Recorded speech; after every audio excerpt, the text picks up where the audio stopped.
Well, you're going to die soon because you lied about that paintball video. Okay. You said it. No, I said if. And you lied. Oh, I didn't. On today's Part of My Take, we have a twofer for the people. We have an awesome, awesome football interview with Daryl Johnston, Moose Johnston, talking Cowboys heyday, talking calling games, what he's expecting of this season. Great, the fullback position, great interview. We have also Mad Dog Greg Maddux, recurring guest. He didn't remember the first time he was on, but that's okay because we love talking to him, talking a little baseball. We're covering everything today. We also have the Mount Rushmore of, wait, that guy played for that team, which should be fun. We're going to do Who's Back, talk a little preseason ball, and it's all brought to you by our friends at Coors Light. Everyone thinks about the day they'll eventually get to retire, Hank, and enjoy all the freedom that comes with it. Everyone. But who says we have to, I never am going to retire, but who says we have to wait just to prove a point to you? But who says we have to wait decades before we get to kick back and chill out? It's a spite unretirement. Take advantage of that free will and spend the summer chilling like a retiree and pair those moments with Coors Light, the beer that's made to chill.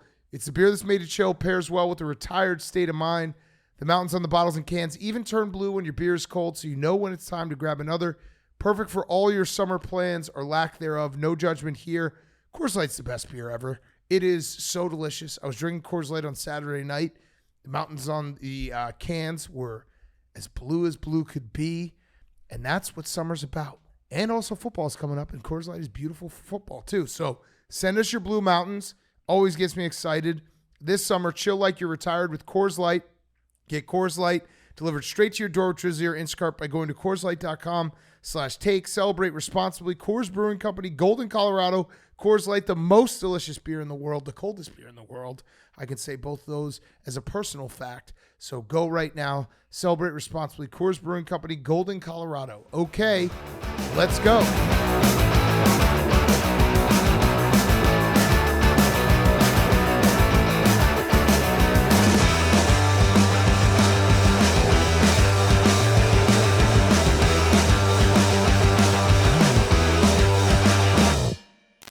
Welcome to Part of My Take. Today is Monday, August 21st, and football's back. Big time back, baby. We got a lot of preseason games where no one's starting.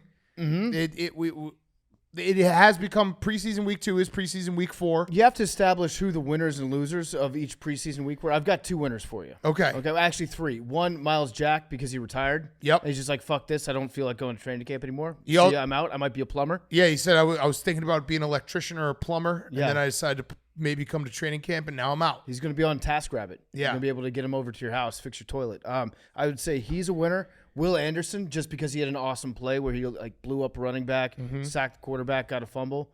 That was cool to see. And then Kenny Pickett. Yes. 2 touchdown drives. Diced them up.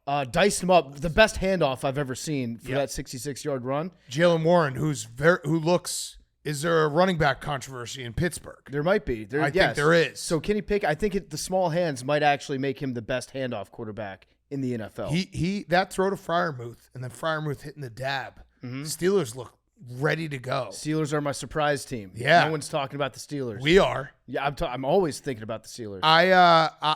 I'm judging my week 2 preseason hot takes based on clips I saw on Twitter. Yeah, so exactly. You want them? Exactly. You want a couple That's of my where hot takes? I got the Will Anderson thing from. Yeah. All right, so here are my hot takes. Trey Lance sucks. Yeah, well, doesn't even know how to play football. You could watch that on any variety of platforms and come to the same conclusion. Yes, it sucks for him because, again, I didn't watch the whole game, so maybe he played well for a little bit. I don't know.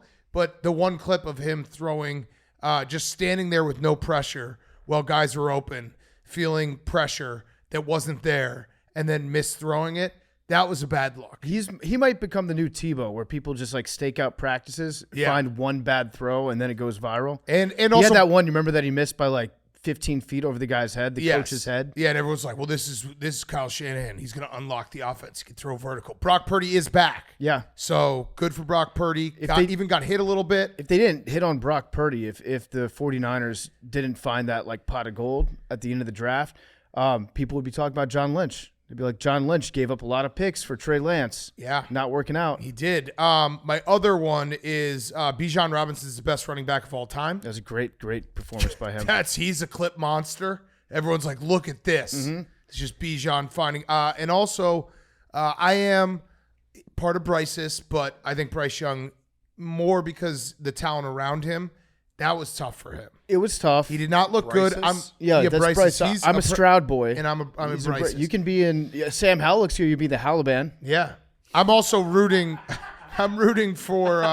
Hey Shane, make a Photoshop of Sam Howell in a Taliban con. Yeah. I'm also rooting against Bryce Young this year because the Bears have the Panthers pick, but I am a Bryce's guy. Yeah. It's so funny. You just like. When you hear that, I think like, oh, Big Cat's into ISIS. Yeah, no, I am. I'm big time into Bryce's. Yeah, who else is there? Daniel Jones, Dantifa. Is there Dantifa? Jonestown. Yeah, Jonestown. Just be, I'm a believer in Jonestown. Okay, we'll think of some other ones. Yeah, but yeah, that was my Bryce Young's going to be in trouble. He doesn't have a lot of help. Turns out DJ Moore was probably what a young quarterback needs. Yeah, it's kind of nice. What is he the leading receiver in Bears history right now? I think he would be. Yeah, crazy stat. We had a preseason scoregami. Yeah, 18-18. Yep, doesn't count. Can't get excited. No, but it's preseason for scoregamis too. That's okay. He was tweeting the kicker was Instagramming highlights during halftime. Who? And then he missed 2 kicks. Who was? I think it was the Bears kicker. Oh no. Cade York was doing it. LSU legend. Was Browns. Yeah, he was sharing. Oh, it was Browns. Browns. Don't do that to me. I don't know. Yeah, just like, bad kicker. Bears tied, or the Bears lost to the Colts. Yeah, no one played. And so on either side. Except for Tyson Bagent. I don't know if I say his name right. He played quarterback after P.J. Walker. Division II Shepherd University all-time touchdown leader. Love Shepherd University. Bears might have too many good quarterbacks. I knew a lot of guys that dropped out of WVU that ended up going to Shepherd University. Well, this guy hot spot is awesome. Yeah. But yeah, it sucks like getting I was like on Saturday I was like, "Oh, nice. Bears play tonight. Going to watch at least the first quarter," and then I realized, "Wait, no one's playing. This sucks." Yeah, I'm amped up for Monday Night Football. Yeah, who's playing? It's the Commanders and the Ravens. Oh, Ravens. So, reminder. Ravens. Bet the Ravens. Yeah. Thank you, Jake. I'm going to bet the Ravens. Tokate, R.I.P., our sweet prince. Lolita the Killer Whale. I actually did a moment of silence before my anthem on Friday night. Did you? Yeah, the whole Wheeling, West Virginia was very confused. She passed away. The Colts are 1-0 against the spread after Lolita dies. And you know what's the worst part about this? Hank is so happy. He's so happy that this poor killer whale died. Well, if you were a conspiracy theorist, you'd think that Jim Irsay knew that this whale was going to die and said, "I'm going to tell you what. I know I'm in the news for some hot water stuff with Jonathan Taylor. I'm going to transport this killer whale across the country," and then it just died. We before. should have Let's match. Let's match.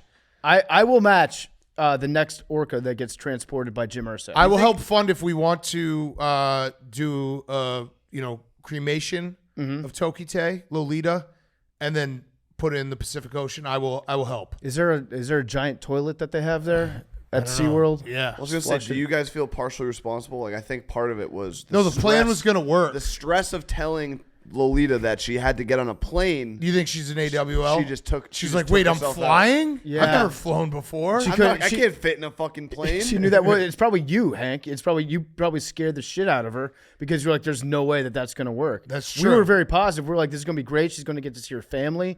She's going to live in the wild for the rest of her life, or at least like 15 acres worth of wild ocean. She was doomed. And then, well, she missed out. Very sad. Hurricane Hillary. Yeah. Hill Dog coming back. Put another one on the list. LA freaking out. There was actually a bunch of people just tweeting Universal Studios clips of like different rides that have flooding. Yeah. And then actual media members being like, "Can I use this on the broadcast?" I absolutely love that. Is there any reason why people ask, is it okay if I use this video? I don't know. It's part of the protocol. I tweeted the shark on the highway, and I was like, "Everyone, please use it." I was going to, yeah. So somebody sent that to me. I didn't tweet because I was on a plane and a couple was breaking up. So I was paying attention to them. Okay, so also Teddy Bridgewater wearing number 50 as a replacement number is weird. Hate it. Yeah. This might be an old man take, but No, it's crazy. It is crazy. Is he going to wear that in the regular No. season or just preseason? If he makes the team, I think he'll get another one. David Montgomery has number 5 right now. That's so strange. Yeah. And the last thing It I all had started was, when we said wide receivers could wear teens. yeah. Yeah. It was so much better when they wore those boxy It ruined 8s. everything. It ruined everything. A nice 88 on a skinny receiver, making him look just fat as shit. Yeah. Last thing was Jordan Love had a throw that made me nervous. What's that? We don't have to talk about that, but if we're doing clips, and I'm being honest. Yeah. Oh, Zach Wilson. Oh, yeah. Zach Wilson. Yeah, memes. Did you watch the Jets? Yeah, Zach Wilson. Thank you, Hank, for finding something else to talk about there. Yeah. Appreciate that. Oh, I was just telling, I mean, I was being honest. That was very unbiased of me to be like, here are all the clips I saw. I did see a clip that got me nervous. Yeah. Zach Wilson, it's tough to grade Zach Wilson. Well- Because on a scale, we're grading him on the Zach Wilson scale. He had a perfectly Zach Wilson performance. He's also the quarterback of the future. Yeah, that's You see true. Aaron Rodgers say that? Yeah. He's like, I'm just here for a little bit, going to help out the team, and then Zach Wilson for the next 15 years. 15? Yeah, 15. That's a lot of years for him. I mean, that would actually make – I think if – I'll say this right now. If Aaron Rodgers makes Zach Wilson a 15-year starter in the NFL, he is the greatest quarterback of all time. That's very true. Like, that is way more impressive than winning a Super Bowl, any MVP. To make Zach Wilson a 15-year starter, that would be the greatest quarterback of all time. Do you think that Aaron Rodgers is going to get into coaching after he's done? He seems like he likes the coaching He's a part great of it. dude, Yeah, so why not? I think he will. He loves people. I think he will. He loves just being around people. He needs to be able to hug all his boys every week. Yeah, call him fat as shit. All right, other things. The Ryder Cup looks like it's official. Congrats, Max. Max, well, the first 6 are officially locked in. Brooks, though, is now out. Well, Brooks is going to get He better a get voted captain's, in. was it Yeah. a captain's pick? Yeah. He should be a captain. If he's not, then I'm going to disavow the U.S. Ryder Cup team. Yeah, I'm going to have to. Yeah, he'll get in. And also Victor Hovland had the back 9 of a Well, lifetime. you buried the lead. Max Homa set the course record Yeah, and then Victor on Friday. Yeah. But Max Homa set the course did. record on He Friday. set it. The shortest lasting course record ever in the history of the BMW 10 birdies. Championship. Yeah. It was amazing. And Homa's on the Ryder Cup team. I'm very excited about that. I can't wait for the Ryder Cup. It's coming home. It's coming home. I thought Victor Hovland had way more of an accent. That shocked me. Yeah. When you hear him OK talk? State, yeah. Yeah. Victor don't know. Hovland, he's the guy that he's on Man City, right?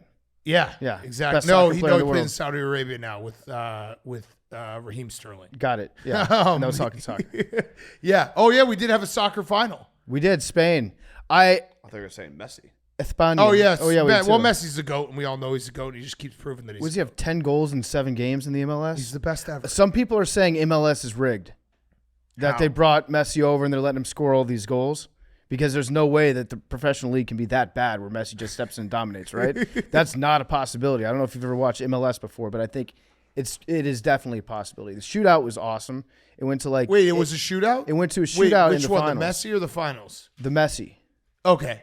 Not Yeah. the women's finals. Not the women's finals. This one went to a shootout. The Messi finals went to a shootout, and every player shot, so the goalies had to come in for the last shot. And Yes. Messi's goalie drilled his, and then the other rules. goalie got his block. That was pretty cool. That, But that rules. Yeah, the women who so Spain, right? España. I was abstaining from the Women's World Cup after the U.S. got bounced. That's not. It has nothing to do with misogyny. I just root for my country, and then I'm out. Yeah. So I tried to see how long I could go without finding out who won. I left the golf on for a little too, like the TV on, and I found out Spain won 1-0. John And they Rahm's just- pumped. Yeah, they showed just a bunch of sad English fans. Yeah. They can't win anything. They can't win. I can't win anything in the Women's World Cup. I went 0 for 14. That's beautiful. 0 That's for a great 14. stretch. That's impossible to do. Yeah. That's so hard to do. And you didn't even get to watch them. I That's didn't. just, you just lost sleep bets. I watched the last 10 minutes of the finals this morning. I woke up early and watched it just because I was like, surely one has to go in. I know less about women than any other person on the planet. Verified. Yeah, that's true. Don't get them. Don't understand them. Max. Hey, Max. Yes. Anyone mention titty fucking to you this weekend? Oh, I mean that was tough. Why? I mean, I guess that's the new thing that people are just saying to me in the streets. But why was when it they tough see me. this How did weekend? they say it? Yeah, and why was it tough this Well, weekend? normally, I mean, they say, and they're like, you were right about titty fucking. Huh. But there were lots of Cubs. I went to the Cubs game with my mom and my dad. Oh, okay. And there was about 5 different guys who came up to me and be like, "Yo, you were right about titty fucking, man." My mom was just so upset with me. At one point, my mom. Wait, Did your dad disagree? She was mad at you because you're wrong about titty fucking? Yeah. Also, was your dad like, no, he's wrong? My dad doesn't say anything about that. There's some other big news on the pod. Yeah. I don't know if we want to get this out of the way right now off the top. Oh, he's The looking. the paintball video came out on Jake the Thursday night, Snake. and Jake the Snake, best in the office, a true alpha, shot Hank in the back after Hank made Jake surrender in the corner. Now, Jake, there is a technicality you could lean on here. Yeah, there's a few things. What's your spin?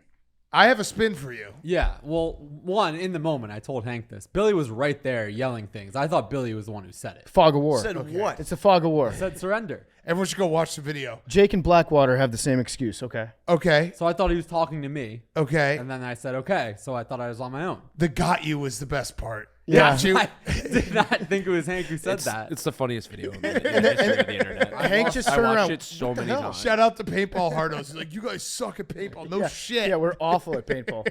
Yeah. I lost a lot of sleep. I had a lot of regrets. And I just feel terrible. Okay, so you're not Notes going to app? use a technicality because I have one for you. What, you think it was longer than 10 feet? No. Well, what's yours? Hank said surrender. You just said okay. You didn't say surrender. Yeah, I never said the word surrender. That, Right. that was the whole thing. Technically, he never said Well, surrender. he said okay. Right. Said okay. Yeah. But he didn't Would say it- surrender. I also There's thought no way you thought Billy said it. Billy was right there. There's no way. I swear on my life. But why would Billy be If I lied, telling you you don't- to surrender? Oh, shit. Well, we're going to have to kill you because you didn't hit a hole in one. So, Why would Billy be telling you to surrender if he was on your team? No, I thought he was just saying. and you didn't know you said the words okay? No, I knew you I said said- okay. You You I thought- didn't say anything. You thought that Billy surrendered to Hank. But then Yes. you said I didn't say anything. But then, After why saying, would oh, you that's- need to that's a good acknowledge point. That's a Billy's good- that's a surrender? good point by I said Hank. I didn't say anything as in I didn't say surrender. But you said You okay. said okay. Yeah. I said Meaning- surrender, and you said okay. If Jake's and then lying, you shot kill me him. in the back. You better kill him because otherwise, once you turn around, he'll shoot you. Yeah, I mean, Got it. Got you. This is Surrender. Okay. Got you. You said surrender. I didn't say anything. They got you. I've lost a lot of sleep. over this. The got you is so good. It's so And good. if that's not genuine enough to act like to be like I didn't know what was going on. Also, I said something beforehand. It didn't make the final cut, but I said I'm very uncomfortable with this gun. Get it out of my hand. Yeah, yeah. So, Yeah, After when my that, it gun was- jammed, there was a part in the video where my gun jammed. I'm like, Jake, give me your gun. I despised that, but I'm glad everyone else. Well, I did. guess we got to play it again then. Great. Surrender. Okay. Got you. You said surrender. I didn't say anything. Jake, listen. On this show, we all have some very bad visuals that get out there. Yeah. So Yeah. It happened. just kind of, it's your turn. Yeah. You. I looked like a Balkans warlord. Did you see how fat I looked? People were tweeting me that picture with the freshly shaven mustache. I was just standing there. So I've apologized to Hank in the moment. I apologize again. I feel terrible. Like it ruined my weekend, but we move forward. I'm sorry, Jake. It's funny because in a video that was just filled with clips of Billy being a ridiculous asshole and lying his ass off about everything. I took the bullet for him. No pun intended. Yeah, you I had took the bullet for him. Billy He still was remains shooting me in the unshot. back from 2 feet Got away. you. But Billy being like, I haven't been shot at all I today. was so mad. I've Bill- never been more mad, I think, in my I know. life. That clip did make it where Billy was like, I haven't been shot like at all today, and he's just covered in paint and bruises. He's like, well, I don't feel it because the adrenaline. I was also so excited because me hitting Hank was like the only time the whole day that I actually hit someone. That you fired. Yeah. Got you. So I was just like, got you. I He was did like, get yes, you. I did it. I think I maybe hit PFT one other time, but besides that, it was not my. You are like cup that of guy tea. from Saving Private Ryan Yeah, that just it's hides in awful. the corner, Yeah. holding the Yeah. machine gun. Yeah, I just. Got you. Got you. Watch the- the paintball video. what the hell, It's so Jake? funny. There's I'm so glad we can all laugh at it now. watch Jake, the you paintball might video. you might have to notes app it. There's only one way out of this, and that's writing a very sincere, heartfelt notes app. Yes. Yeah, I was wondering why we weren't saying anything online all weekend. Or Yeah, I just Hank tried to shut down. can shoot Jake with a paintball gun. Fine. Literally as many shots as you want. Oh, that's unlimited shots. You should take that. Hank's shaking his head because he knows that right now he has the upper hand on Jake in this, and he holds all the cards. I mean, at some point, I'm going to have to cash that in. Please do. Let's do it. Deserve it. We could build a paintball course in the new office. Sure. I mean, I'll just walk up when he doesn't see me and just shoot him in the back. And say, got you. The got you is so funny. Jake, I had one other sports thing. Your Yankees are the most abysmal team of all time. I had in my who's back. All right, well, let's do who's back. We can talk about it then. Who's back of the week is brought to you by our friends at Paramount Plus. All right, AWLs, can you feel it? It's almost that time of year. That's right. Mount Rushmore season is almost over, which means football is right around the corner, and Paramount Plus is once again your home to stream the NFL on CBS all season long. Visit ParamountPlus.com/NFL to start your free trial today and stream your live local CBS game from week 1 on every single Sunday. Your Paramount Plus account also gives you an all-access pass to 24/7 NFL content all week long with CBS Sports HQ, Fantasy Football Today, NFL Slime Time, and more. And this season, Paramount Plus is your streaming home for the big one, Super Bowl 58, where history will be made and clutch genes will be formed before our eyes. Stream Paramount Plus on any device at home or on the go and follow the road to Las Vegas as Josh Allen, Joe Burrow, Aaron Rodgers, Justin Herbert, Jalen Hurts, and all the NFL's best try to take down Patrick Mahomes and the defending champion Chiefs. Another action-packed, unpredictable season of the NFL on CBS awaits, and it all kicks off September 10th, streaming live on Paramount Plus. Everyone should have Paramount Plus. It is where you can find that NFL access. Also, shout out Peppa the Pig, because that's we do a lot of that in my house. Paramount Plus. Paramount Plus account gives you an all-access pass to 24/7 NFL content all week long. CBS Sports HQ, Fantasy Football Today, NFL Slime Time, and more. Go check it out. Paramount Plus, a must-have for football fans this fall. Okay, who's back of the week? Hank. My who's back of the week, I had Death for Lolita. Rest in peace. Great. Also, Sugar Sean. Yeah. Knocked him out. Didn't this? I never considered myself to be a what do you call a UFC head? A fist head? Also a seam head. Yeah. Stitch head. Yes, Stitch Head. Didn't what? Grapplers. The Bantamam belt? bantamweight? Bantamweight. You've never heard bantam before? Bantamam? Didn't know that was a thing. The Sounds like a Bantamam? It was like he's the supervillain. belt. He won the belt, and I was like, "What belt?" Well, there's And it different was- weight classes. I've never heard it called. You thought that it was Bantam. the bantam man. I had never like seen bad it motherfucker worded belt. like that. You'd never seen bantamweight. No. Okay. Who were some other? I don't know. So who's back? Bantam. Bantamweights are back. The national bantam. Like I said, I never said I was a seaman. You know who rocks is Zhang? Was that her name? Zhang? Yes. The woman that fought in the co-main event. That chick is terrifying. She is a fucking assassin.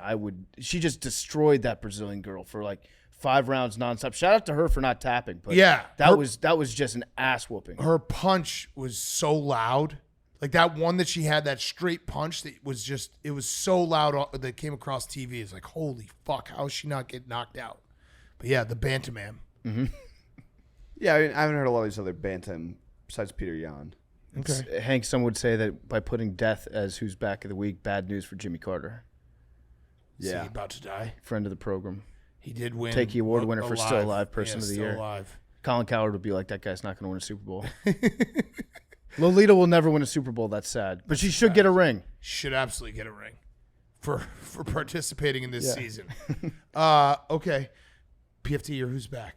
So I was going to do the Yankees as well, but I think we should let Jake cook on that because I feel like it's closer to his heart. But I will say that I love the idea of a players and managers only meeting, which is what Aaron Boone had with the team. Also known as practice. You might call it practice. Some people call it practice. Yep. So they had a meeting, and then Aaron Boone was like, what do you say? We're a bunch of sick animals out there. Yeah. Always what you want to hear from your manager. Some people were saying he should be fired. I think he's handling the season with such class, and I'm friends with a lot of Yankee fans. I think they should extend Aaron Boone. Yeah. I think he's the steady And hand. Cashman. I think Aaron Boone is the steady hand that the Yankees need to control their franchise because it's not about one game. It's never about one game in baseball. It's a long season, It takes time to turn a team around. Aaron Boone has only begun to implement a system. Extend Aaron Boone. Yes. Crazy thing is, I don't think Jake would probably touch on this. Is the only reason he's the manager is because he hit one walk-off home run in a season that they didn't even win the World Series. It's true. Well, Yeah. it was one of the more iconic. Well, and tore like, his ACL and got postseason them home runs. A-Rod. But they did Playing not. basketball? Did he tear his ACL playing basketball? I don't know. It was a pretty good home run though. Yeah. I think Yeah. he tore his ACL playing Yeah, I mean, basketball, and man, that's no. how A-Rod became a Yankee. Well, without that home run, that was the start of the championship DVD. Exactly. Literally. Yes. It Yeah. actually was. Yeah. So you should want him. No, it No, you makes the should whole want him to story stay funnier. for the Yankees. Yeah. I do. Yeah. Yeah. I think most people do. Vote of Just cracks me confidence. up. It's like, this guy's a complete disaster. Why is he even the manager? Oh, he hit one home run. Please make a graphic for us, memes. Legitimately. Vote of confidence. Pardon my take gives official vote of confidence Nope. for both Aaron Boone and Brian Cashman. And they Majority should. of. All right, let's vote. Okay, I Majority I vote of. for, I think Majority of. memes Yep. put in like we official As a vote of podcast. confidence. They should extend both of them. Yes. Yeah, Stability so is the most important part of baseball. It It's is. their longest losing streak since I've been alive. Okay. That's tough. Yeah. Well, you're going to die soon because you lied about that paintball video. Okay. You said it, No, I said if. and you lied. Oh, I didn't. Got you. No, I didn't. Aaron Boone did say the turnaround is coming though. Turnaround's coming, and They then have- Jake's going to shoot it in the back. They have never finished under 500 since I've been alive. That might change this year. Okay. So yeah, total dumpster fire. Obviously, Judge's injury. He's back now, but they're just not a good baseball team. They're awful. I have some. I think the Tigers have a better chance of making the playoffs right now than them. Since Hal Steinbrenner said he's confused why fans are upset, they're 20-30, and since Brian Cashman said they're in it to win it, they're 5-12.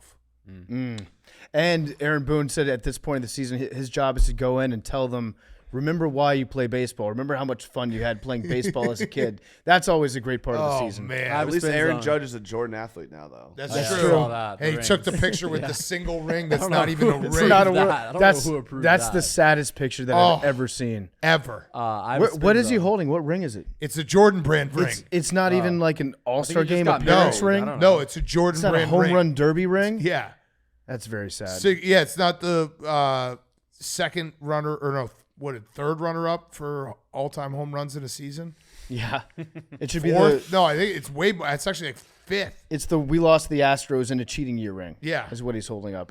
It's sad to see as Yankees fans on this podcast. Yeah, the pinstripes. It's sad to see what's become of our beloved franchise. See, if I were Aaron Boone, I'd give him more pinstripes. Yeah. Just to remind him what they're playing for. I like that. That's a good idea. Walk in and Or just double the pinstripes. Can you take away all the players' pinstripes during a season? Yeah. It's like Coach K did it with the massive D on the chest, They have to right? wear away jerseys at home. Yeah, Max would love that. He hates D's on chest. Mm-hmm. It's actually, this is actually a really good thing for the future of the Yankees. Because if they were good again, they'd go to the ALCS and get The swept by the Yankees. Astros. Now it ensures, That's loser talk. no, it's not. Yeah, it is. It's great loser You're, talk, though. I'm You're loving a it. Yankees fan. You should be Okay. winning championships every year. Demand excellence. Okay. Every year. But If you lose to the Astros 1 year in the ALCS, you should go back the next year and beat them. right, but they've tried that and they failed. So how do you So, fix just giving Jake? up? Fix the Yankees. 10 seconds. 10 words or less. Get your favorite player back, Fire everyone Domingo Germán. and build around Aaron Judge. Okay. Ugh. What? I don't know if you want to build around Aaron Judge. He's like 32, isn't he? They just signed him to a mega deal. I know that was a mistake. No, I mean he was hurt, but he's still playing well. Like, Trade Aaron Judge? How old is Aaron Judge? He's a big guy too. They don't age well. I think he's 31. That swing's not built for He's longevity. going to be 32 before next season. Okay. Whew. And he's got like 14 years left on his contract. Yeah. They're just going to, what they're going to do is they're going to run the same team back and they're going to get Shohei. Yeah, Judge probably. Ohtani. Yeah, they're just going to be like, Judge this will Ohtani work. Stanton. Yeah. Giancarlo's been Yeah. very bad. Yeah. Really hustling around third base. Yeah. That's maybe the funniest clip yes, of all time. Yes. Yeah, it's been a disaster. So we'll see. I don't know. We'll see if they actually fire Boone. I can't look at you the same way after that paintball video. I'm sorry. Something's changed forever. Got you. My who's back is Dick Bigger Jr. He's back. I don't know if you guys remember Dick Bigger Jr. from the last election cycle. He is a farmer from Illinois, from Biggsville, Illinois. Okay. And he just likes getting his baseballs signed by politicians. So he was at the Illinois State Fair and he got his baseball signed by Governor Pritzker, and I think he's got one from Obama. He's Dick Bigger Jr. That's a great name. That's his real name? Yes. And his father was Dick Bigger Sr. Yeah. And his mom was Dixie Bigger. Dick Bigger the Third? Is there a Dick Bigger the Third? I don't know if he's had a child, but he's also from Biggsville. That's pretty cool. That's a great dude. Dick Bigger, and he just wants to get his balls signed. By politicians. Yes. Not by baseball players. All right. We all got somebody. Dick Bigger Jr. So does he hang out in Iowa a lot? Is that what he does? Like during the primaries? No, he lives like near the Iowa-Illinois border. I think he was in a political ad last year. But yeah, he like Kimmel had him, I think maybe had him on, but he's back. He's like Zach Hampel. Yeah. Except Dick Bigger. Dick Bigger Jr. I like that. The junior kind of sucks for him. It does. That's tough because it Dick implies Bigger. there's a bigger dick out there. Yeah, right. Yeah. It's like right there in the name. Dick Bigger was my father. Yeah, right. Dixie Bigger was my mom. I got to figure out what's going on in Iowa. How come Iowa gets to vote first? What the hell is going on? We need to shut that place down until we figure it out. It's huge for them. Yeah. It's the only thing. Yeah, it's their big thing that they have. It is. Tight ends and voting way early. Yeah. And controlling the fate of America. Corn. Yeah. Yeah. All right. Good. Who's back, everyone? Do we miss anything? Little League World Series. What about it? It's back. I get all my Little League World Series news from Rico Bosco, and apparently it's the worst product ever. Yep. I've never seen anyone complain about something more than he complains about the World. The umpires are good, though, right? The umpires are good. Really good. The wave is good. The wave's great. I like how they get the umpires there because they're the best umpires in the business, and the Nats just beat the Phillies, and they do the handshake lines afterwards. Oh, wait. Did they do it at the Little League World Series ballpark? Just now, yeah. Again, I'll say it again. I say it every year.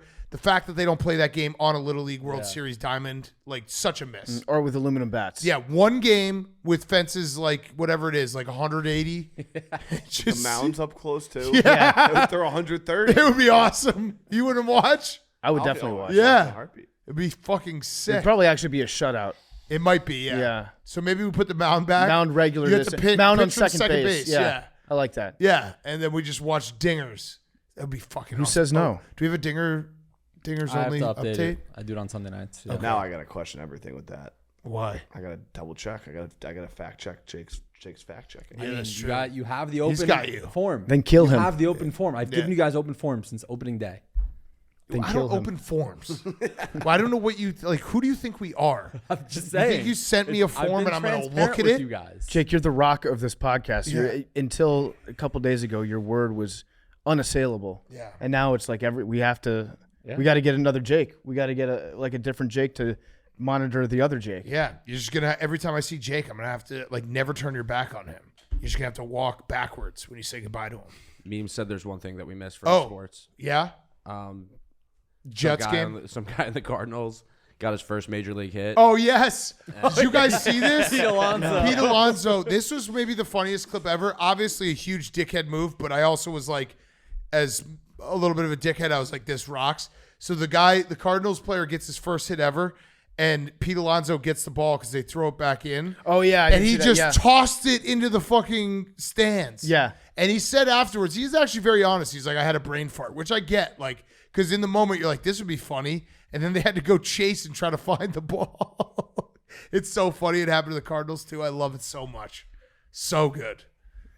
He just was, That's very After the funny. game, he gave him a bat, and he gave him an autographed bat and a bottle of tequila, oh my God. which is a terrible Terrible. replacement.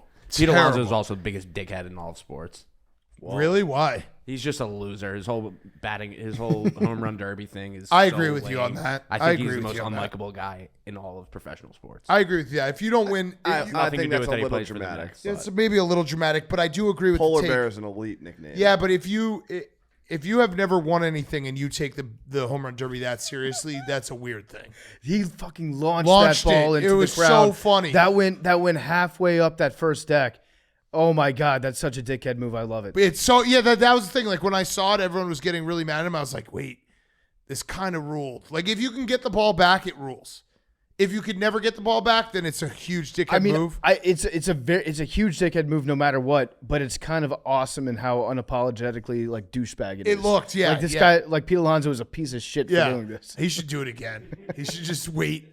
Just keep doing it. Somebody replied with a picture of Trevor Bauer throwing that ball over center field. Do you remember that? Yes. That was insane that actually Trevor happened. Bauer's like killing it in Japan, I think. Yeah. He's like doing got, like, something. 1 ERA or something. Okay. Let's do our interviews. We got a great interview. We got Moose Johnston. Great interview with him talking ball, and then we're going to follow it up with some baseball talk with Greg Maddux. Before we do that, I wanted to talk to you guys about BetterHelp. This podcast is brought to you by BetterHelp. Pardon my take, is sponsored by BetterHelp. Sometimes we're faced with a crossroads in life, and we don't know which path to take. Maybe you're thinking about a career change or feeling like your relationship needs some TLC. Whatever it is, therapy can help you map out your future and trust yourself to find the way forward.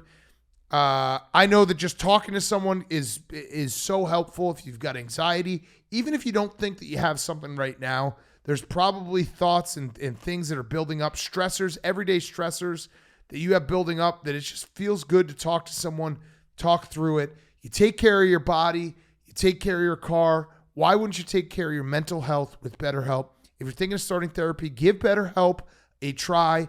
It's entirely online, designed to be convenient, flexible, and suited to your schedule. Just fill out a brief questionnaire to get matched with a licensed therapist and switch therapists anytime for no additional charge.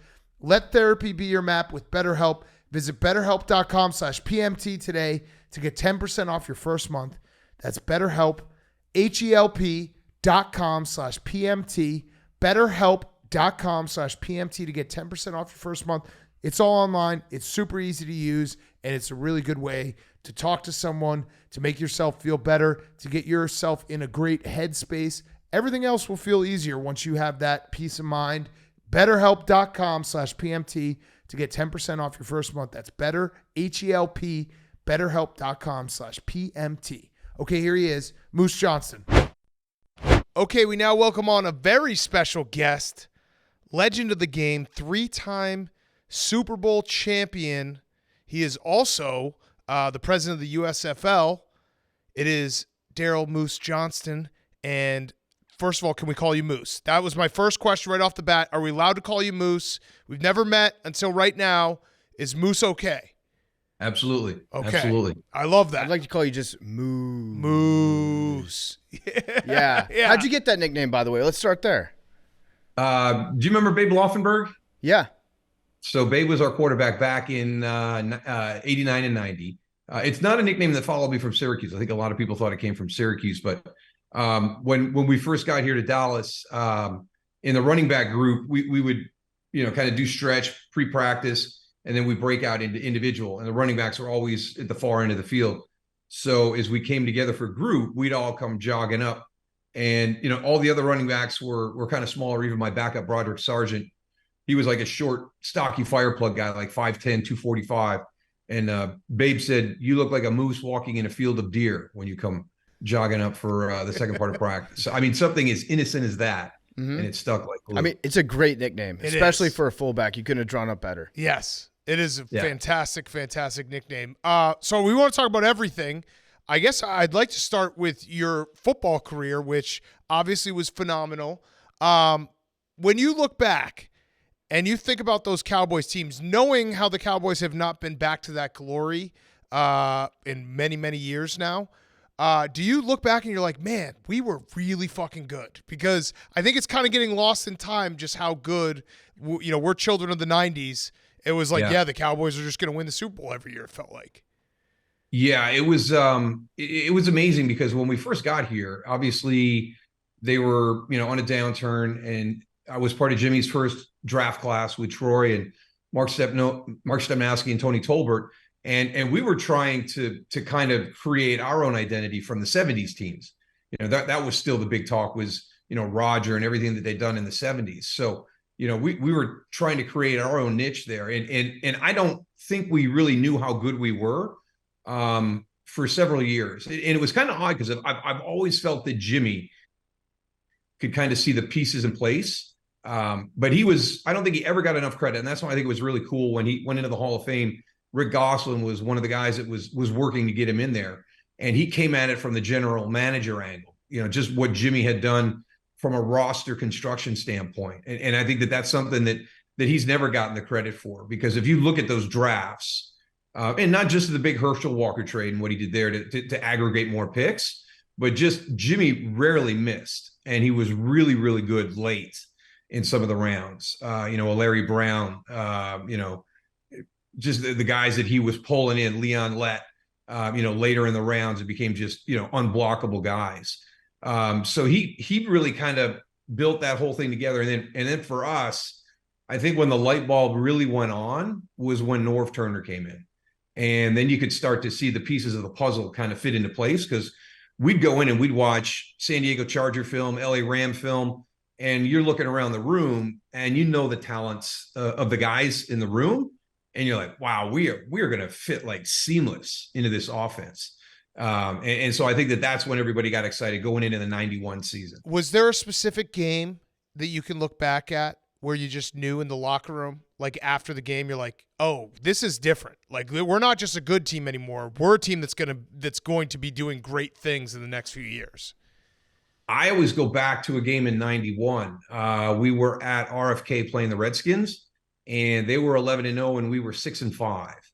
And I think we went on the field late 6 minutes to go in the game, maybe early 7 minutes to go in the game, and we were up 24-21, and our offense never left the field. We just ground the clock out. So, that was one for me where you kind of saw the potential. If we don't beat ourselves, we can hang with anybody right now. And we were still young at the time. And then the 92 championship game in Candlestick was the one that really kind of announced that we were here. That was such a talented team. We were +4 in turnover ratio that day, and we're still hanging on at the end of the game. I mean, that's how good San Francisco was that year. And I've always told people that's probably the best game that group ever played together as a team. It's funny you mentioned that game, because I grew up in the Washington, D.C. area. I grew up a Redskins fan. That game was one of my very first that season of Redskins football was one of my very first sports memories. And that is the distinct moment in time when I hated the Dallas Cowboys, when you beat us. It was such a big game because that team was like the talk of the town. You're right, undefeated, ended up winning the Super Bowl that year. Everything was Redskins football, and the Cowboys had the nerve to come in and beat us. So you might have made me cry. I don't recall. I was probably just more angry afterwards. But that's the genesis of everybody's got their own. Like, I remember the first time I hated Dallas. That happened to be mine. You did have a great team though, and you guys had a lot of fun off the field. We've had Michael Irvin on the podcast, and he shared some stories about the White House with us. Did you ever get an invite to the White House? Were you I did not. What? Why not? Everybody's like, come on, you had. I honestly didn't. And it was actually one day of practice. And I'm like, so where is this at? And they're like, it's right over there. I mean, you could see it from the practice facility. Our group was a little bit different. We were beer and darts. Yeah. Uh-huh. So yeah. Would you know, like, going to practice, and could you tell, like, oh, the guys they went after it last night? Like Michael Irvin, like we said, like PFT said, we talked to him. Like, he always felt like a guy who could go forever and then show up and practice better than anyone else. Was that true? absolutely. That's why I never believed a lot of the stories that were out there. Right. Because the guy who was practicing or working out at the facility that I saw on a day-to-day basis can't be doing the things that you're saying he's doing at night, because nobody has that amount of energy. Nobody can bounce back from what you're saying he's doing. Michael was the hardest worker on our team, beyond a shadow of a doubt. He was the emotional heart and soul of the team. When guys were out of the lineup, obviously we weren't as good, but when Michael was out of the lineup, there was something really, really different about our team. We didn't have that thing. When Eric Williams was out of the lineup, we didn't have our physicality. I mean, Eric was like one of the meanest guys that I've ever been around on a football field. So there were certain guys, if they were out of the lineup, we lost a huge component of what those teams were about. And for Michael, it was always about the passion for the game. And, he shared something with me. He came and spoke to our guys during championship week up in Canton for the USFL. And I mean, just knocked it out of the park. I mean, he went from talking to preaching. In his love for the game and everything that he did. And one of the things that used to drive me crazy, when he's not on your team, man, he can get under your skin. But when he's your teammate, I mean, he's the greatest teammate you could ever have. And when he gets up and he does the first down every time and he points, yep. He said that came from college, because we need to celebrate the little things. You know, it's not just the touchdown. You know, it's hard to move the ball down the field. So why not celebrate on a first down? Because we're getting 3 more snaps. And, you know, he starts to reveal some of the, you know, the reasons why, and just, you know, how he approached the game from an emotional standpoint. Just awesome stuff. Just awesome stuff. He was so good for our players in the USFL to hear. Yeah, you guys, you had so much talent too on those old Cowboys teams, and it felt like you had to have a combination of guys that would keep things going. Like Michael Irvin, he would have fun, he would practice hard, set the tone. But there were some actual insane players on that team. Like if you look back, the Charles Haley stories that we hear. What was it like? Sharing a meeting room in a locker room with Charles Haley? It was funny. The day the trade happened, I was driving in, and you hear, you know, kind of the details of the trade, and you're like, holy cow, because you've heard the stories. You know, it was infamous, you know, throughout the league, you know, the Charles Haley stories. And, you know, we had the big hot tub over at Valley Ranch, and I'm in there and I'm reading the newspaper, and the door kind of creaks open, and I look up, and in walks Charles Haley. You know, so I'm going to meet him like right out of the gate, and it couldn't have been a greater guy. You know, you've got your stories. You know, there was a line that went through the locker room. You know, guys would just walk in and go, "Hey, Charles is off his meds today. You know, steer clear." You know, he was unbelievable. You know, in that situation, you know, just a completely different person. But when he was Charles, I mean, he was another one. He was a great teammate. I used to watch him and Mark Tuinei stay after practice, and Charles would teach Tui, you know, hey, if I get to that landmark right there, you know, I've got you beat. So if you can beat me to that, the only thing you can do is counter back in front of you. And I always ask Mark Tuinei, I'm like, how did you make the Pro Bowl in your 12th and 13th season? And he would say, well, a lot of it had to do with the tackles that were in the NFC at the time. You know, Jumbo Elliott, Jim Covert. It was Jim Lachey. I mean, it was unbelievable, the guys that were playing tackle in the NFC. But he said, Charles has helped me understand the game from the other side. And he was another one. He was a great teammate. I mean, that was the final missing piece to those teams. And it shifted the power in the NFC from San Francisco to Dallas for a number of years once we got Charles. So yeah, I mean, he was all-time player, all-time guy. Yeah. So I want to talk about the first 2 Super Bowls. You ruined my birthday. I think you ruined PFT's birthday too. We're January 30th, January 31st. So I think it was both those. I think one the first one was my birthday. Second one was his. I did a whole birthday party and the game was over before, you know, anyone, like it was just the least exciting Super Bowl ever. Was there a moment that you could tell the Bills just kind of quit, where you're like, oh, this is over? And follow up, I'd assume you have some Bills fans in your family. Did they hate you for that? Like you emasculated the Bills.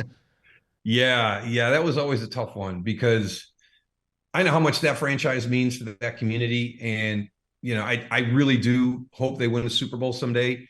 They had a chance against the Redskins and they had a chance against the Giants. And they missed both of those. So there was nobody cheering for, you know, the last 2, it's a local boy, you know, so I think I got a little bit, but my parents got on a flight to fly out to California the first go around. They got booed as they got on the plane. Oh, man. Everybody recognized them, but then everybody was kind of cool. So, but it's a great fan base. Yeah. It's an awesome fan base. But the one thing I think people forget, that first Super Bowl, we had a block punt early in the game. We went down 7-0 real quick. And it was one of the things that Jimmy did a great job of that week is, you know, you'll hear people say you got to keep everything as normal as you can, but it's a Super Bowl. So how are you going to accomplish that? And I thought that our staff did an amazing job at kind of staying in our routine and keeping us comfortable. And I think that paid huge dividends for us, because I'm pretty sure we were the youngest team in the NFL at the time. You know, Buffalo's got a very, very talented roster. This is their 3rd Super Bowl in a row. And even though we've beaten San Francisco, I think there's still some people that still don't think that we've arrived yet. You know, it's still, you know, this Buffalo team's pretty good. And then to fall behind and bounce back the way we did, and to your point, kind of have that game pretty much in hand at halftime, you know, I think spoke a lot.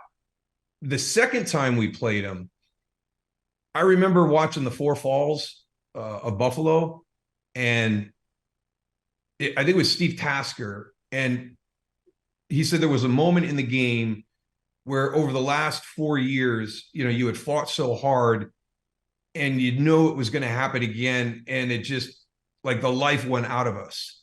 And it was amazing when he said that, because we all felt that during that game, because they were up at half.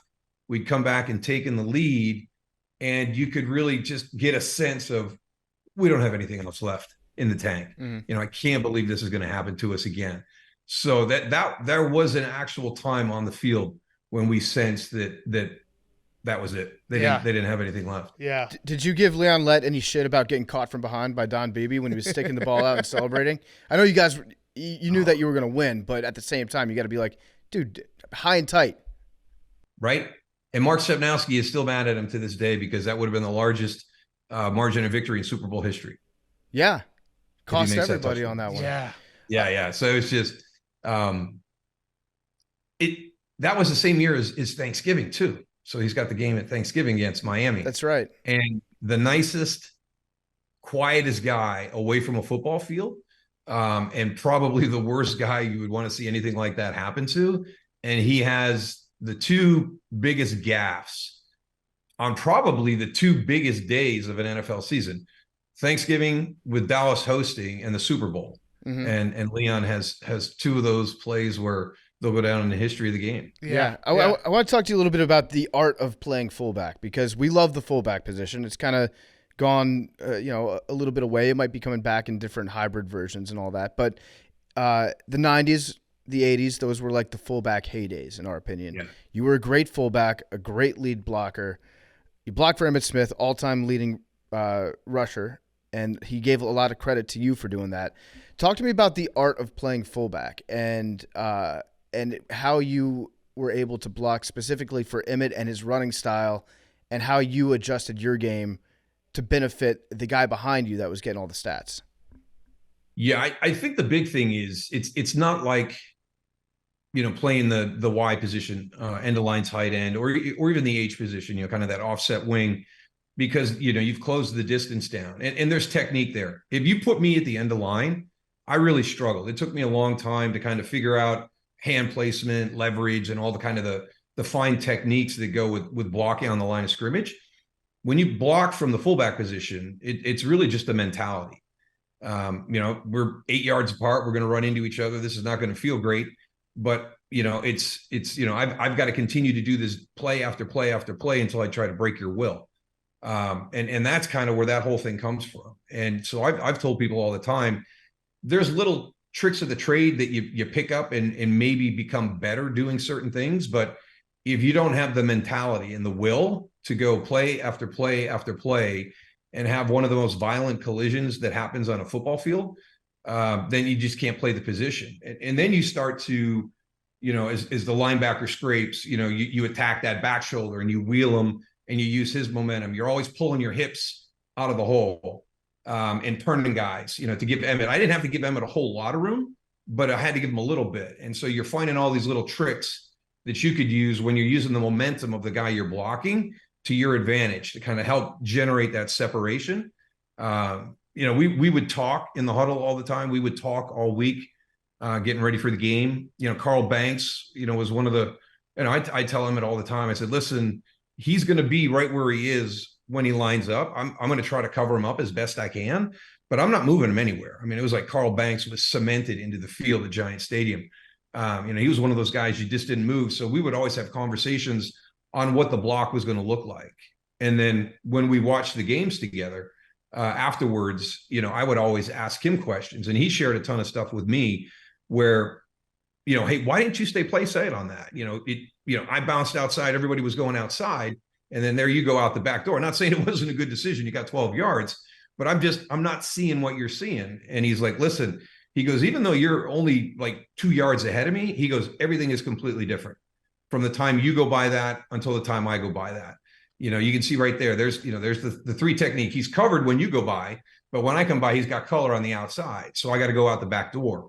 So he got it to the point where I was comfortable cheating up a little bit and coming out of my stance a little bit slower, so I would kind of get the same look that he had.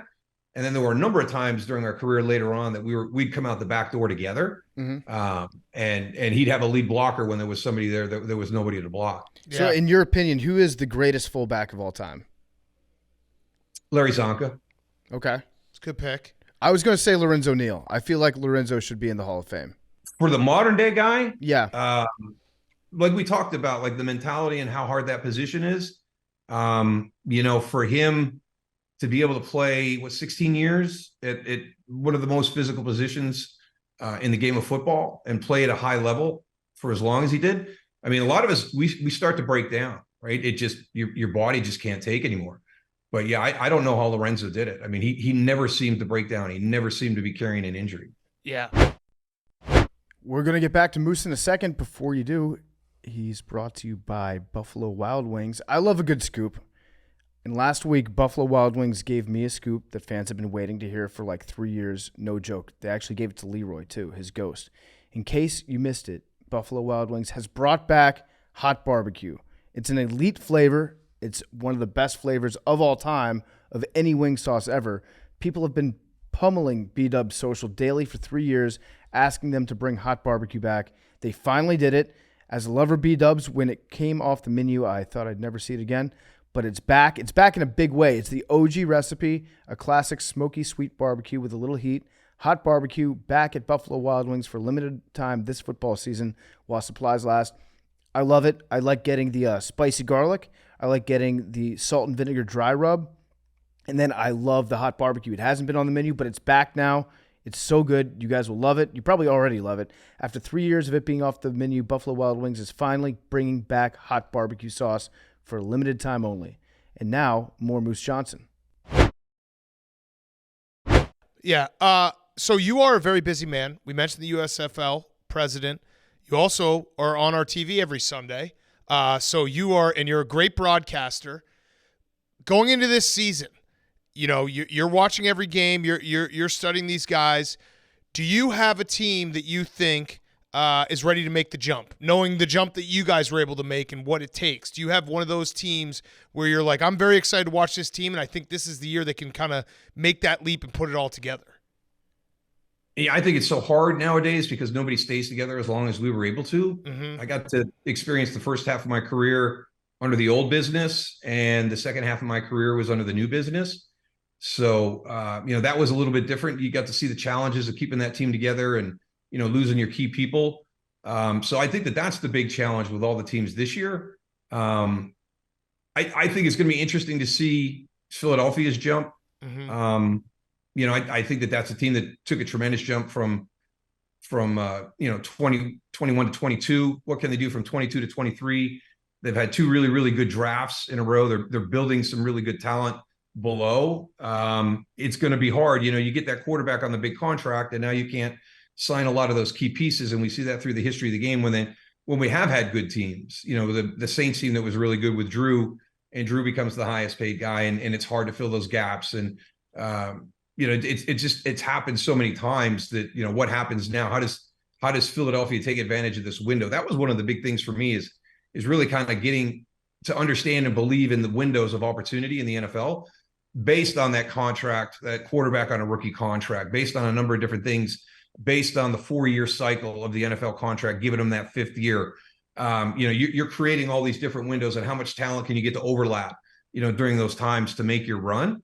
That's why I'm impressed with what Kansas City has done. Obviously they had it, when Patrick was on that rookie contract, and they're going to get to do it then, but they've been able to sustain that, which is to me is really remarkable. Andy Reid's just done a fantastic job there, just restocking those shelves every year and always seeming to find those key players that fit a spot for when somebody leaves. I mean, you lose Tyreek Hill and you go on and win a Super Bowl. I mean, it's just like nothing seems to phase Kansas City. Yeah. What about a team that didn't make the playoffs last year that you think is going to get in this year? Oh, good question. Thank you. Yeah, right. That's a good one. Now, maybe some teams down the ladder that make a jump, but maybe they don't, have a big push into the playoffs. I think it's going to be interesting to see Justin Fields this year. Yes. Getting some people around him to take some pressure off of him. We had them a bunch last year, and when he gets consistent, he throws a great ball. It's just getting the consistency. He's smart when he runs, but it's just so dangerous in today's game when you got these quarterbacks that scramble as much as they do. I think Jalen Hurts is probably as good as anybody at it, being smart, but also being a tough guy. We've all seen the the shots of him working out and squatting over 600 pounds. So he's got the body type to do it. But that'll be the big thing for Chicago. Obviously, everybody's looking at the Jets. We had them last year late. It's hard to say that a team is one player away, but I tell you what, you watch the Jets last year, they had a great defense. They got the offensive and defensive rookie of the year. They got a really good offensive line. I mean, they legitimately are like a quarterback away. I mean, that was the thing that held them back last year. And, how much does Aaron Rodgers elevate that team? So if you were going to go to one that could make that jump, obviously, everybody's talking about the Jets. So I think that'll be something interesting to watch. I'm also interested to see what Sean Payton does in Denver. Yeah. I'm a big Sean Payton fan. I just think he's a really, really good head coach. It'll be interesting to see how he maximizes the talent he has out there. The one team that people are going to be mad you didn't mention, the Detroit Lions. Yep. I'm mad. What when you watch them play, can you see like the difference? Like, oh, that's Dan Campbell's imprint on a team. Like when you're watching a game, can you notice right away the difference between the tough teams, the teams that have that like, little grit to them, little shit to them, versus maybe the teams that don't? Absolutely. I've never been one of those guys that buys into, a finesse offense. I always take the defensive mentality. When somebody says, that guy's got a defensive mentality, I would have put our offensive line up or our entire offense against anybody, back in the day as being tough, physical. We could line up against any defense and take them on. So I've always struggled with that part when people get into defensive mentalities, but I definitely think that there's a culture that you create that starts to represent how you play on the field. And that's what Dan has done. And the reason I like Dan Campbell is Dan sees it the same way I do, from the inside out. You got to be able to run the football well. You got to focus on the offensive line. You got to control everything there. The games are always won and lost down in the trenches. You got to have the skill players on the outside. You got to have those guys that can make big plays. But if you can't control the line of scrimmage, protect your quarterback, or open up running lanes, then it doesn't really matter how talented you are at the skill position. So you can see how he's methodically built this. But the thing that I really am impressed with Dan, if it's a player or even some of the guys on his staff that he felt weren't great fits, he doesn't waste time. He moves on quickly, and he's been very deliberate in everything he's done. So that's definitely an oversight on my part, because that game against Green Bay last year is kind of the culmination of what you're trying to build. The game is meaningless.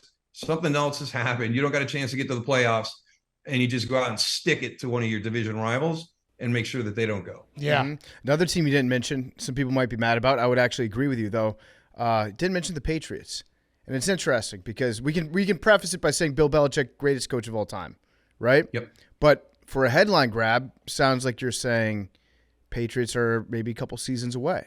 We had him a couple of times last year. I didn't understand the whole co-offensive coordinator thing last year. There seems to be just kind of they're out of sync a little bit from what they were back in the day. And it's not, obviously Tom Brady, makes you who you are and gives you the opportunity to do the amazing things that they did. But there hasn't been that cohesiveness that you've seen from them. Just some unpatriot-like things from time to time. So I just think that's a tough division, with the Jets potentially being who they are, what Mike McDaniel did with the Dolphins and how good he made them. And then you still got Buffalo. So, for a number of years, the Patriots were able to feast on a very, very weak division. And now they've got a very, very challenging division. So that was what made our teams in the NFC East so good is, there was one year that year that you talked about with Washington at 14-2, we were 11-5. Philadelphia, I think, was 10-6 and missed the playoffs. I don't think they got in. I think the Saints got in at 10-6 instead of the Philadelphia Eagles. So, that's that old iron sharpens iron kind of talk. And that's what the AFC East is becoming now. That's going to be a very, very challenging division, top to bottom. And I think it's going to be really interesting to see how the Patriots hang in there with the other three for the first time. This might be an obvious question, but I'm just curious. Take out the quarterback position. If I had to tell you get the best player at that specific position on your team, what position are you picking? Left tackle. Okay. I was wondering if it was or be open like tackle. left tackle or maybe like a nose guard or edge rusher. could even say cornerback, just, shut down half of the field, but you're going left tackle all day. I'd go left. I'd go open tackle. For me, it's, obviously most guys are right-handed.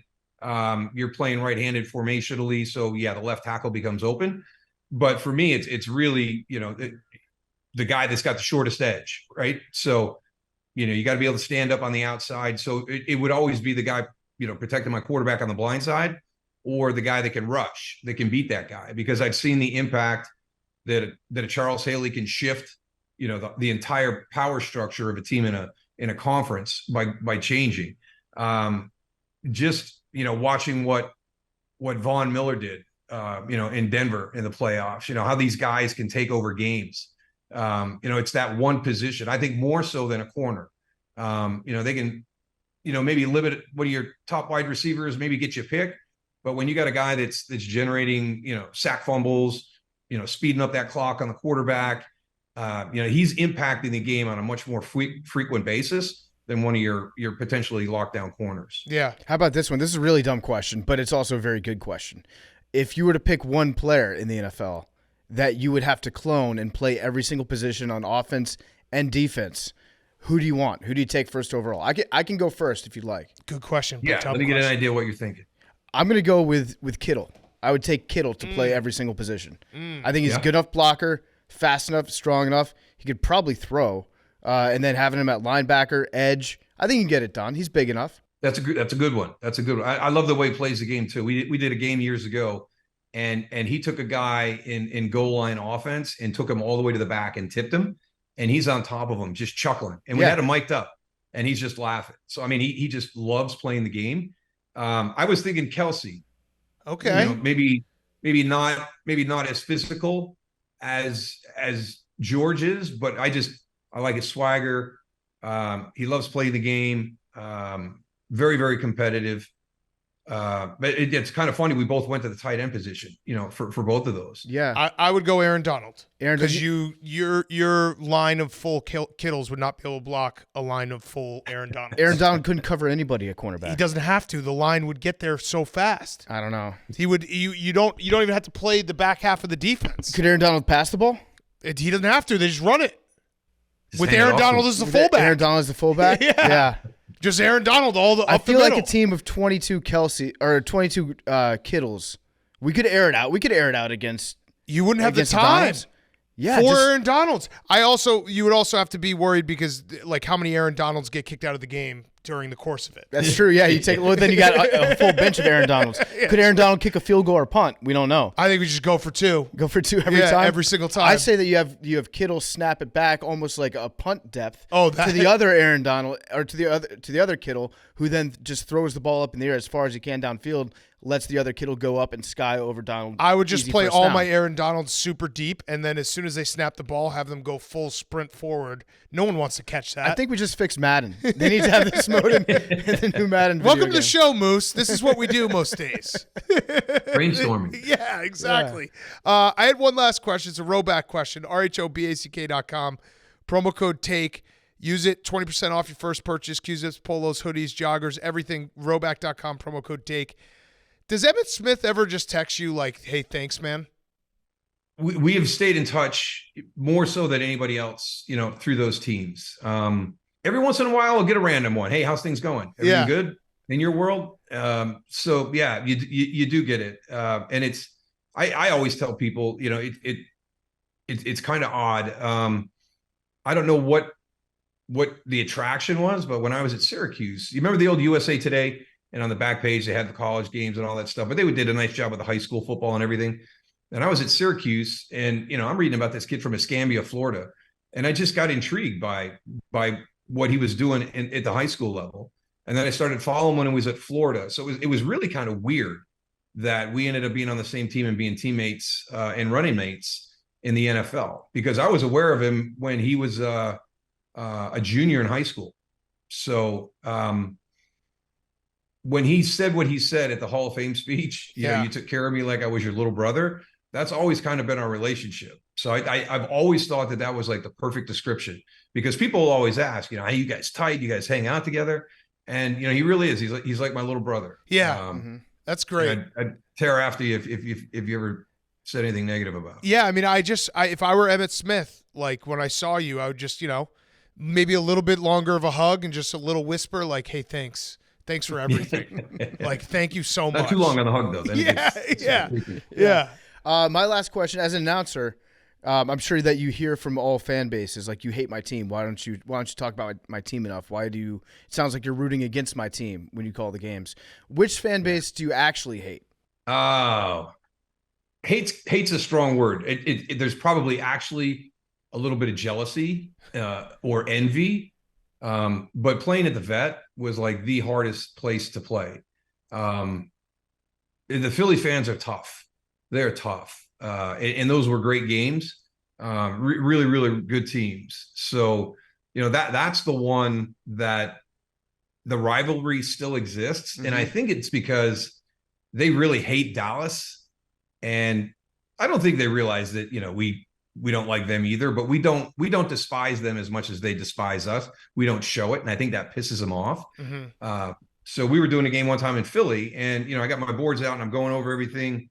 And, I'm just, kind of chatting, making sure everything's set up. And all of a sudden it starts. And it starts to build. Asshole. And I look up to see what they're doing, and they've got my picture on the Jumbotron. And everybody started to do it. And I have my Super Bowl ring on, and this is before they had their first Super Bowl. And I just put my Super Bowl ring up to the camera so they had it. And that was the wrong thing to do. Oh, yeah. They probably respected that a little bit, though. I also think that Philly, they don't really need anybody to hate them back. They love hating everybody. Yeah.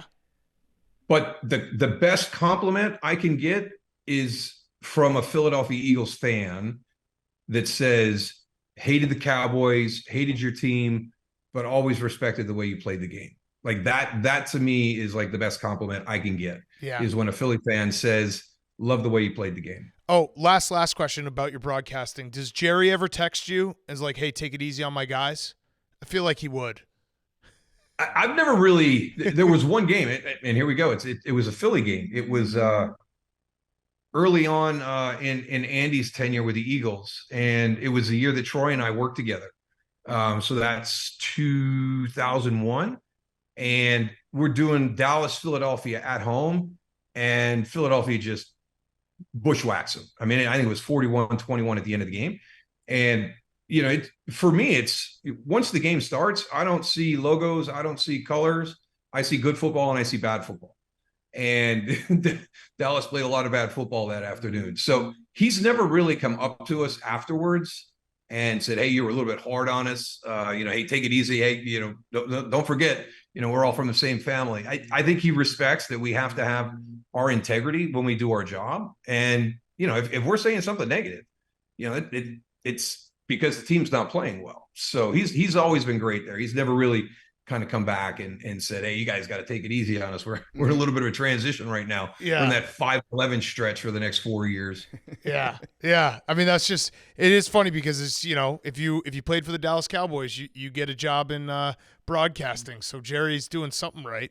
I mean, he's got you guys everywhere. Everybody always asks us about that. It was because at that time, I came out and Troy came out and Michael came out, Darren Woodson. I mean, it was just like one after another. And, we're at CBS and Fox and ESPN. And, everybody's like, "Well, what are you guys doing down there?" And we don't have like a really intense, media coverage like they do in Boston or they do in New York or they do in Chicago, Philadelphia. But the people that we do have in Dallas are very, very passionate and really, really good at what they do. And so it was really kind of on the job training. You had an opportunity to host radio shows, to host TV shows. But the biggest thing for me was, post game, getting to answer a question on the fly, right out of it and not saying something you're going to regret. Because sometimes after the game, you say something stupid because you're pissed off if you've lost. I would ask him, I said, if we win a game, you guys are never here. You never ask me about anything when we win. But if we lose, you guys are all sitting around my locker waiting. And so, well, you're the only one who's honest and, kind of tells, what happened. We want to know what happened. So, that was one of the things that, that meant a lot to me that, if you're just honest with people about what they saw And that's what you have to be careful about in broadcasting. You can't make stuff up. You can't create something in the viewer's mind that it is not actually happening on the field. So when Dallas is out there playing horrible and you're doing the game, that's just it's a tough day for Dallas, and you got to let the Dallas fans know where they're struggling a little bit today. And when we had troubles with it, Troy showed me one, because he gets it more than I do. He was doing Dallas all the time, and he literally had 2 tweets that he snapped pictures of that were 3 minutes apart. And the first one said, "Why do you hate us so much? You're an old Dallas Cowboy. Every time we play Philly, you bury us. I mean, you're so unfair." The next one is from a Philly fan that says, "You're such a homer. Yeah. I can't believe you listen to your game. Dallas doesn't do anything wrong during the course of the game." So it's never what we say, it's what the fan hears. And it's amazing some of the things that they hear when they send stuff back to you. Yeah, we're all dumb. We're all dumb. Very, very dumb. Yeah, we're very dumb. But Moose, this has been awesome. We'd love to have you back on anytime, talk some ball. You are a legend. So thank you so much for giving us some of your time. No, my pleasure. My son was so excited about this. He's been wondering. He goes, "Man, they love spring football. They love the fullback position." He goes, "I can't believe they haven't asked to have you on yet." Yeah, we should have had you on a long time ago. We did invent a stat for fullbacks, it's kind of funny because you probably would be the all-time career leader in fullback assists, which is a running touchdown scored within 5 yards of the goal line, where there's a fullback on the field as a lead blocker. Because Emmett's the all-time rushing touchdown scorer, right? Yeah. So, that one year that he had 25 that one year, 95. And there was a bunch of them probably inside the 3. Yeah. I'd say probably of the 25, I bet you about 15 of them were inside the 3. I'm just going to say, you are the all-time leader in fullback assists. Yeah. So congratulations. You also should to use that on a broadcast, by the way. Yeah. And you also should be, we'd love to invite you to be part of our committee for the Low Man Trophy. We give out the trophy for the best fullback in college football every year. Awesome. So you're in it. You're a voter I now. do the Doak down here in Dallas with everybody. The Doak Walker Award too. So Okay. that'll give me 2 guys to watch. Yeah, we'll there be you in touch go. with you, and we'll get your vote for that. Yes. Awesome. All right. Well, thanks so much, Moose. Appreciate it. You got it, guys. Thanks. I really enjoyed it. Thanks, man. So that was Moose Johnston. We're about to get into Greg Maddux in a second. Just so you guys know, he was done via Zoom. His camera was not working, so it was more like a phone call. If there's any delays or any pauses or anything like that, the connection wasn't super great, but it was still a good interview. Maddux is the man. We love having him on, and he's being brought to you by Lightbox Jewelry. It's the gift that's changing the game. Level up your gift giving with a Lightbox lab-grown diamond. Aaron Judge could actually use a few of those.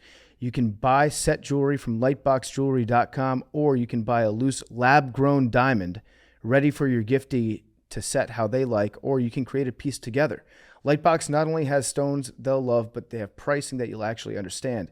Stunning loose stones with transparent pricing and fantastic value for the quality of stone.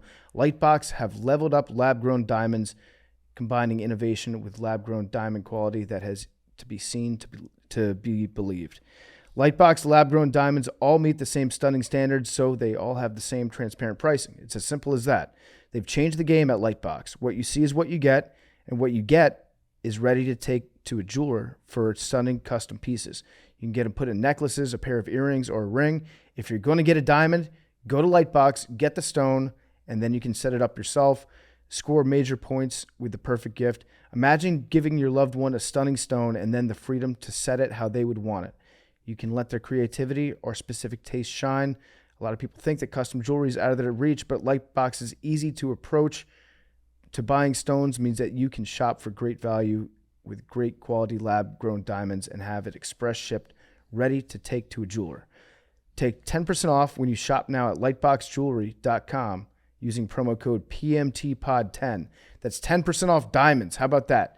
Lightboxjewelry.com. Use promo code PMTPOD10. And now, here's Greg Maddux. Okay, we now welcome on recurring guest, friend of the program. I don't even know, Mad Dog, if you know you've been on, but it is Hall of Fame pitcher, legend of the game, Greg Maddux. First of all, thank you for coming back on. Do you remember the first time you were on Pardon My Take? Well, I don't want to lie to you. I don't remember the first time. How long ago was it? I think it was like 4 or 5 years. 4 or 5 years ago. Yeah, I probably don't remember. Yeah. I'm getting older. Happens when you get older. Memory starts to go a little bit. So we'll just ask you the same question we asked you the first time. We clearly left an impression. Okay. I like that. All right, so it's great to have you back on. Wanted to talk some ball, wanted to talk some baseball. I guess the first question that I had for you, because obviously this year has had all the rule changes, have you envisioned in your head what it would be like with the pitch clock if you had it when you were playing? Yeah, I kind of think it's more of a hitter's clock, personally. It speeds them up. You know, it seemed like we were always waiting on the hitter.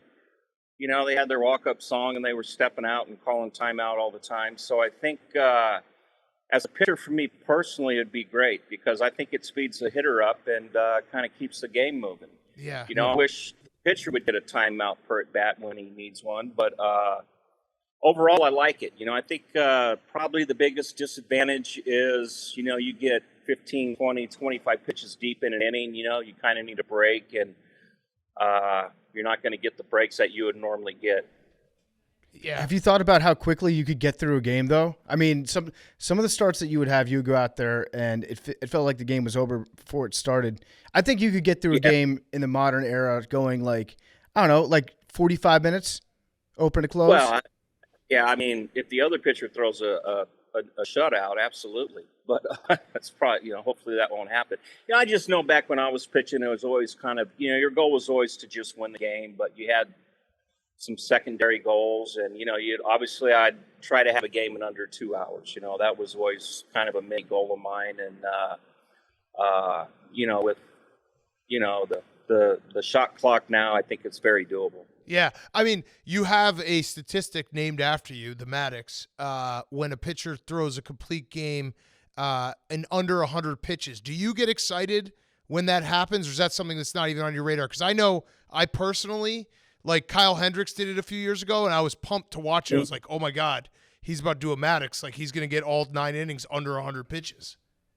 Yeah, it's pretty cool. You know, it's a nice compliment. I know the guy from Houston threw a no-hitter the other night, and they called that a Maddux. But I'm thinking, I never threw a no-hitter, but I get the concept, and it's nice to be remembered and kind of stay in the game when or hear your name when somebody does accomplish that. Yeah. What happens when somebody surpasses you for the all-time career lead in Madduxes? Do they get the name? Well, you know, all records are made to be broken, right? You know, I think I passed a few guys up in my career, and I'm sure there's probably some 8th grader right now that's going to do it as well. Yeah. Do you remember your best Maddux? I don't know if it was a Maddux or not, but it was a game in St. Louis against Mike Morgan. I think it ended up being 1-0. The game was like an hour and 45 minutes on getaway day, so it was. You know, I just remember that day. That game stands out to me because you know, you feel like as a pitcher, if I can throw it where I want to 2 out of 3 times, you have a really good chance to throw a shutout. And you know, that day it seemed like it was probably 4 out of 5. So you know, I remember that game especially because you know, I got to face actually my buddy Mike Morgan, who I looked up to growing up. He was also from Vegas, and I got to watch him pitch against my brother in high school a few times. And you know, it's a decade later, be able to face him in St. Louis was pretty special. Yeah. One of the all-time great pitchers, one of the great all-time ground-out pitchers, too. I heard somewhere, I think it was an interview that you did a long time ago, that you would even try to get people to ground out when you were up 0-2 on them. Is that true? You know, it's just a philosophy that I had, and, you know, you try to pass it down. I think if you can sit in any room and the hardest count to hit in is 0-2. And so I figured that's the easiest count to throw a strike in. You know, I was trying to keep the ball in front of the outfield pretty much every pitch. And I think, you know, the guys today are trying to get the hitter to swing and miss or take strike 3. So I think, you know, a different philosophy where whoever keeps the ball in front of the outfield the best is going to win, as opposed to I got to make him miss the ball. Yeah. Is there a pitcher nowadays that reminds you of you? Like, who is the Greg Maddux of the 2020s? You know, you look for guys with the same type fastball, I think. Hendricks comes to mind, you know, in Chicago. Bryce Elder in Atlanta kind of has the same type fastball. So I think you just look for guys that, you know, kind of have the same movement that your fastball had back in the day. So one of my favorite things to do is look up random Greg Maddux stats. I don't know if you're aware of your stats, the crazy ones, but I had one that I wanted to throw out there and just get your take on. So in your career, you faced 20,421 batters. And during those 20,000 plus batters, only 310 saw a 3-0 count. And of those 310, 177 were intentional walks. So that means that you faced, 133 batters you let go to 3-0. Out of 20,000 batters, 133 got 3-0. Yeah, I've seen that stat. I didn't realize it was that high, or that low, I should say. I don't know how you say it. But, it's just another philosophy that you have to get ahead. And, I always thought, how many times do you see a pitcher 3-0 and a hitter and throws this perfect knee-high fastball right down the middle? It happens every night. And my philosophy was, I'm going to throw my 3-0 pitch 0-0, so I don't get the 3-0. And, I think the league hits something like 0.68 on first pitch strikes, so I was never afraid to throw a first pitch strike. I wasn't worried about trying to be too fine on the first pitch. So I think that allowed me to get ahead of hitters and maybe throw up a number like that over a career. Yeah, you've got some crazy stats out there, but I think your career highlight, Greg, is the play at the plate against Pittsburgh, where you were rounding third coming home, and you danced around the catcher. Maybe the most athletic play I've ever seen in baseball, on a baseball diamond. Is that something that you had worked on, like how to evade the catch? Did you ever think that you would find yourself in that situation? No, I just remember coming down third thinking, why'd the third base coach send me? And then I didn't feel like running into the catcher. So I don't know how it happened. It was just one of those fluke things. And, not to knock the catcher, but he's probably not the quickest guy in the league. And I was able to get in there. You looked like Kyrie out there. You're doing spin moves on him, dancing around. It was great. Well, thank you. Yeah. So I'm not sure. I assume you still follow the game somewhat closely. So talking about this year's Braves team and the World Series team a couple of years ago, have you watched and been like, man, this would be an impossible lineup to pitch around? Because it does feel like they have so many guys that can hurt you top to bottom. Do you ever put yourself in that spot where you're like, man, this would be like, I don't know how pitchers do this night in and night out? Yeah. Yeah, I would have to. Yeah, you'd be watching a lot of extra video trying to crack that code. That's for sure.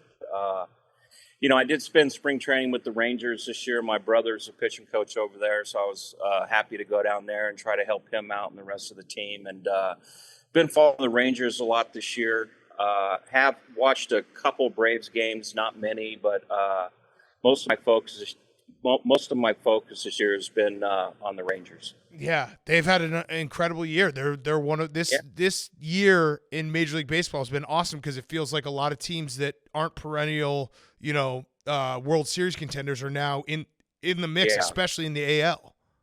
Yeah, they're sneaky good. Chris Young's did a great job. He brought in a lot of pitching over there, and the pitching's been a lot of it's hurt right now. But when that pitching staff's healthy, it's one of the tops in baseball, and they're scoring a ton of runs. I mean, they've just been putting up a butt ton every night, it seems like. Yeah, a lot of pitchers, when they watch film, like you alluded to, they get the cut up of every pitch that's coming in, and just like rapid fire succession, one right after the other. You used to have the video guy cut it, so I guess he wouldn't cut it. He would show what the batter was doing in between pitches when he stepped out of the box. Is there something that you would look for in that? Yeah, sometimes you just look. I mean, you watch to watch. You're not really looking for anything in particular. Just you might see something. I think you might notice how they take their practice swings or where they stood the pitch before as opposed to the next pitch, and just look for little things that maybe the hitter might be giving away, like if he's looking outside or inside or hard or soft. That's really really basic things, but. Towards the end of my career, the video got better. I used to like to put in the hitter's last 20 at-bats against right-handed pitchers. So you would see, if we were to pick a hitter, you might see him face the Phillies, the Mets, and maybe Pittsburgh, something like that, whatever, rotation they were in. And I thought the last 20 at-bats were a good indicator of what they're going to do the next night when you face them. Yeah. We have run out of ways to talk about Shohei Ohtani. So Uh-huh. I would love for you to explain to us, as someone who played the game at a Hall of Fame level for decades, when you watch him and you see what he's doing, just how shocking is it knowing what goes into the game? Well, what impresses me the most is I don't know how many times I threw 7, 8, 9 innings and was too sore to take batting practice the next couple of days. So I wouldn't even take batting practice. Just physically, what he's able to do to be able to pitch a game. I mean, what was it like a few weeks ago? He threw a shutout and then hit 2 home runs in the back end of a doubleheader. Yep. I mean, that was physically, he's extremely gifted. The recovery that he has to have, every day, as opposed to most pitchers and hitters, is off the charts incredible. Yeah. And, to be, one of the best power hitters in the game, one of the best power pitchers in the game, I would never imagine that somebody can do that. And pretty special what he's doing. Do you think that's harder for pitchers nowadays because they have StatCast, they've got all the advanced metrics, especially when it comes to the strike zone, so every umpire is getting graded on their performance night in, night out, and they have it down to like the millimeter?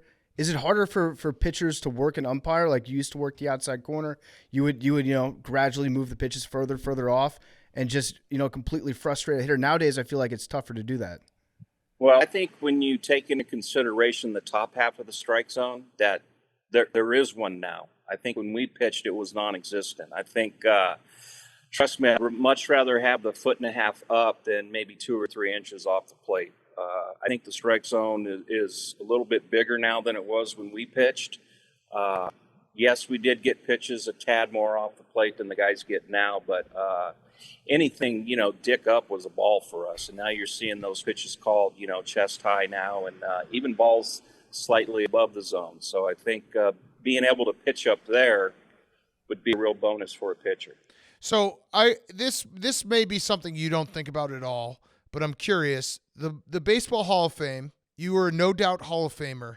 Did it piss you off a little bit that you didn't get 100% of the vote? It's the most ridiculous thing in the world that Hall of Fame voters, for specifically baseball, feel like they try to prove a point where like, oh, we're not all going to vote for him first time. You were the definition of a first ballot 100% Hall of Famer, and it still was 97.2 or whatever it was.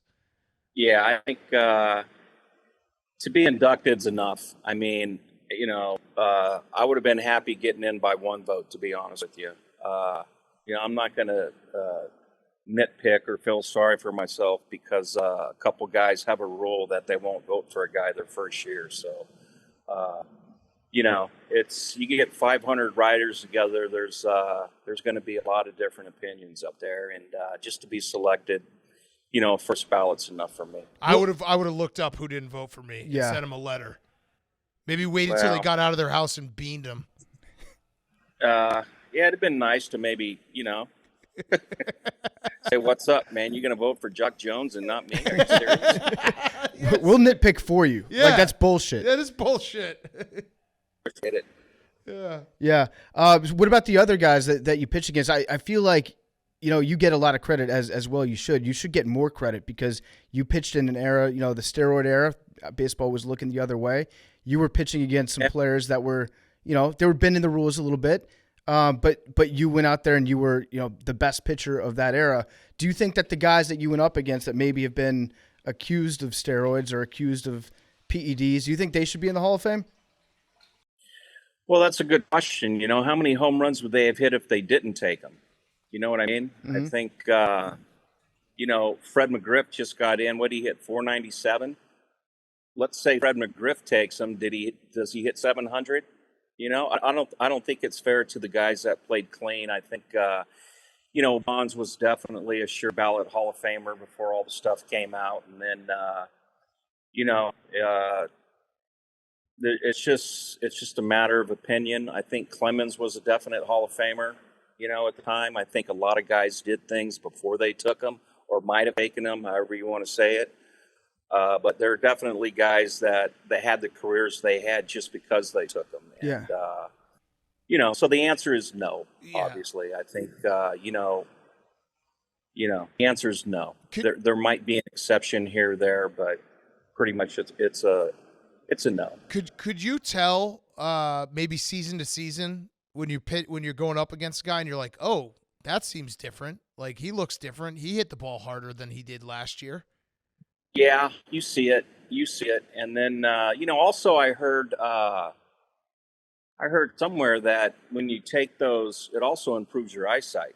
So I think guys that maybe chased off speed out of the zone chase a little bit less because your muscles get stronger, and your eyes got a gazillion muscles in it, and if those muscles get stronger, you're also going to see better. So I think there's a lot into it, and I think obviously when you hit a 380-foot fly ball and now it's going 400 feet, I think that's the obvious thing that you see out there. But guys become better hitters also that have taken. Yeah, you mentioned Fred McGriff, the crime dog. Great player, awesome dude. Your Great teammate, nickname. great nickname.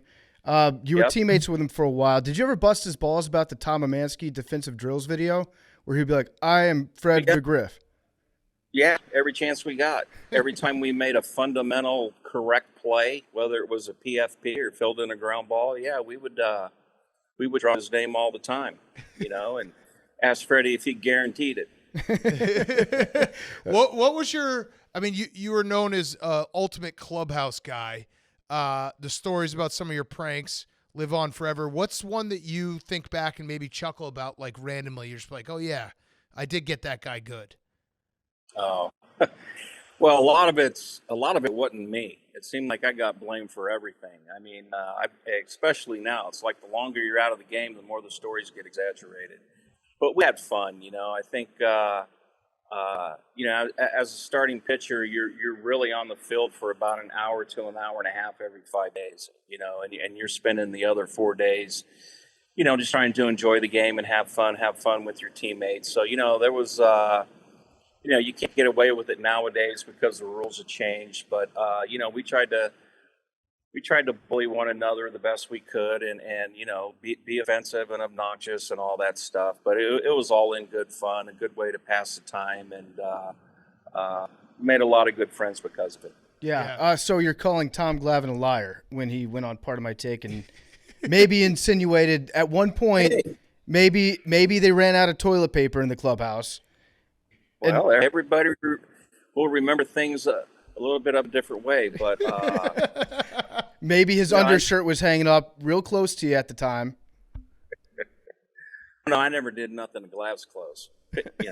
I always got even. I never started anything, but I always got even if somebody did something to me. And hopefully I got them a little bit better than they got me. Like if someone pissed on you, you'd piss on them back. That could be a possibility, but I never first blood. I like that. That's a good just way to go about life. Like, I'll never piss on a man that doesn't piss on me first. Mutually assured destruction. That's perfect. So I had a couple last questions, Greg. So last question is the Roback question, rhoback.com. Use promo code TAKE, you get 20% off your first purchase. Q-zips, polos, hoodies, joggers, shorts, everything at roback.com. Use promo code TAKE.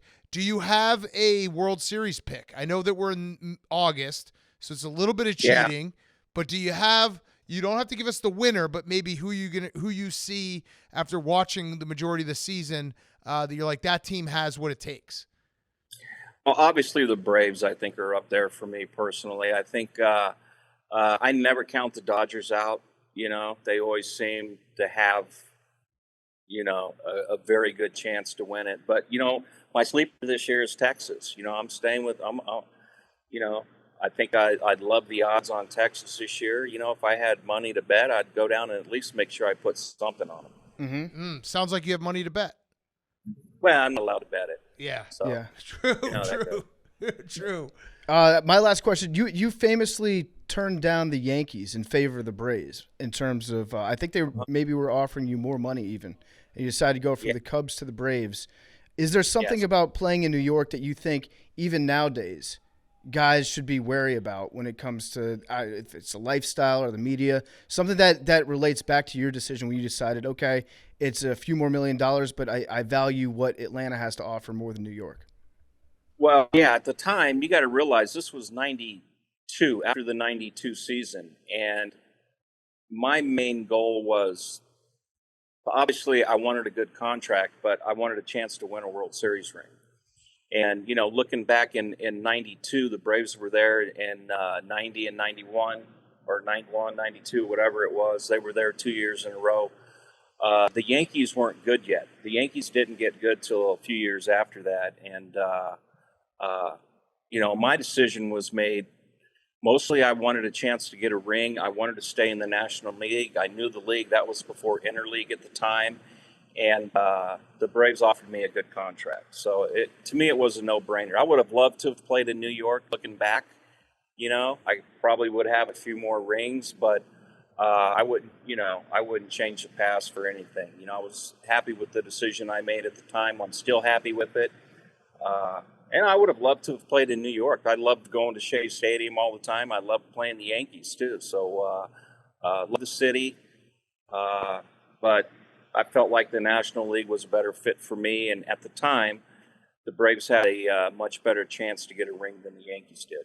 And you're a beloved baseball player, Hall of Famer. If you had played for the Yankees and won rings with Derek Jeter, I don't think you'd be as beloved. I would I'll hate just you. say it. I would hate you I personally. would hate you. I'd hate your guts. Well, there you have it. You made the right choice. No, I love, it was never about not wanting to play in New York. It was more about what was better for me at the time and the goals I wanted to accomplish. And I just felt like Atlanta fit that better than New York did. Yeah. All right. So my last question. We had Matt Olson from the Braves on. Great interview, and we asked him a question that I love asking professional athletes. What is something that fans get wrong when they're watching the game or understanding the game that would frustrate a player? Like, this is not how it works. Like, this is a lot more difficult than you guys are letting on, or this is just an intricacy of the game that an average fan can't really pick up on. Yeah, I think probably when you see a hitter swing at a pitch that bounces, a foot in front of the plate or it's 2 feet outside, and everyone goes, how can you swing at that? I think until you've actually got a bat in your hand and you go up there and stand in against it and you're trying so hard to hit a 95+ mile an hour fastball and you don't hit, you get the curveball or the slider, you can look pretty foolish at times. And for me, that's always been it. It looks a lot easier to hit on TV than it does when you're standing up there actually facing a Randy Johnston or a Roger Clemens. That's a good answer. That's a fair point. When's somebody going to invent a new pitch, by the way? I feel like it's been a few years since we saw the gyro ball. You were instrumental in the circle change coming up. Do we have any new pitches coming through? Man, I don't know any. I know some of those side armor guys can throw a curveball down low when it rises. I saw that a couple times, but for some reason the hitters don't swing at it very often. But they can actually make the ball rise, and I think there's one guy doing it now. I can't think of his name though, but those side armors when they throw a curveball down there, it actually rises. To me, that's pretty impressive. Yeah, yeah. Well, Mad Dog, thank you for coming on again. We're going to have you back on soon enough that you remember this one. That's our promise. All right. Appreciate it. All right. Thanks so much, man. All right, guys. You take care. Greg Maddux is being brought to you by The Farmer's Dog. I'm going to go off script. We use The Farmer's Dog. Blake is a Farmer's Dog customer. Blake is only eating The Farmer's Dog food right now, and he absolutely loves it. It's crazy. I put down the very first meal that he had, a Farmer's Dog in front of him. He was a little bit picky about his kibble. This gets set in his bowl, and he just sprints to it, wolfs it down, waits for more. He can't get enough of The Farmer's Dog. They send a bunch to my house. It's so easy to do. It comes in pre-portioned packets. It's awesome. I give my full endorsement. The Blake stamp of approval goes on to The Farmer's Dog. The Farmer's Dog doesn't use any sorcery or secret ingredients to make their fresh food. They just use science. The Farmer's Dog makes and delivers fresh, healthy dog food. It's developed by vets, nutritionally balanced, and made from real healthy ingredients to human food safety standards. I could probably eat The Farmer's Dog dog food. It looks great. It smells good. Your dog will love it. Traditional dry and wet dog food options are highly processed. They can use much lower quality ingredients than they claim to. They can be extremely difficult to portion accurately. But the Farmer's Dog isn't just fresh, higher quality food. They also send the food pre-portioned specifically for your dog based on their unique nutritional needs. Blake is a growing pup. They know what type of breed he is. They know what he should be eating, how much he should be eating. As he gets older, they're going to change up the ingredients. They take the guesswork out of it. It's awesome. It doesn't matter if your dog's young or old. It's always the right time to begin investing in their health, helping you live more healthy, happy, and full years together. Get 50% off your first box of fresh, healthy food. I guarantee your dog will absolutely love it. This will make your dog love you more. That's what I'm telling you right now. thefarmersdog.com/PMT, plus you get free shipping. That's 50% off your first box when you go to thefarmersdog.com/PMT with free shipping. That's thefarmersdog.com/PMT, 50% off plus free shipping. Okay, Mount Rushmore time. Oh, before we do Mount Rushmore, Hank, you were on vacation last week. Did you hear about the punishment for this year's picks that we're planning on doing? No. Would you like to hear about it? Sure. Okay, so we're gonna change up our Friday preview a little bit. We're gonna go back to what we did a few years ago, where instead of doing 4 picks each, we're gonna talk about every game, and then at the end we'll do 2 picks each. So it's gonna be you only get one total and you get a spread. So it's not gonna be how we were doing it the last 2 years, where we were just going through our picks and that's how we were previewing it. But so we always have a punishment. We did the drive last year. We did the bowling this year, and you could say that we don't have to do this, but this year the loser is going to have to put on a 1-hour show in Vegas to a live audience. That we also live stream, and they can't use it can't be like Q&A. They can't do any of that. PFT's only allowed to play one song on his guitar if he loses.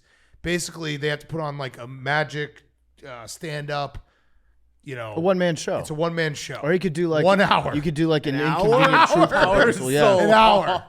An hour. Is there a second place involvement here? Second place, we talked about producing it. Yeah, or the second place maybe has to do a 15-minute warm-up set. Yeah, that works. Opening act. Opening act. I like that.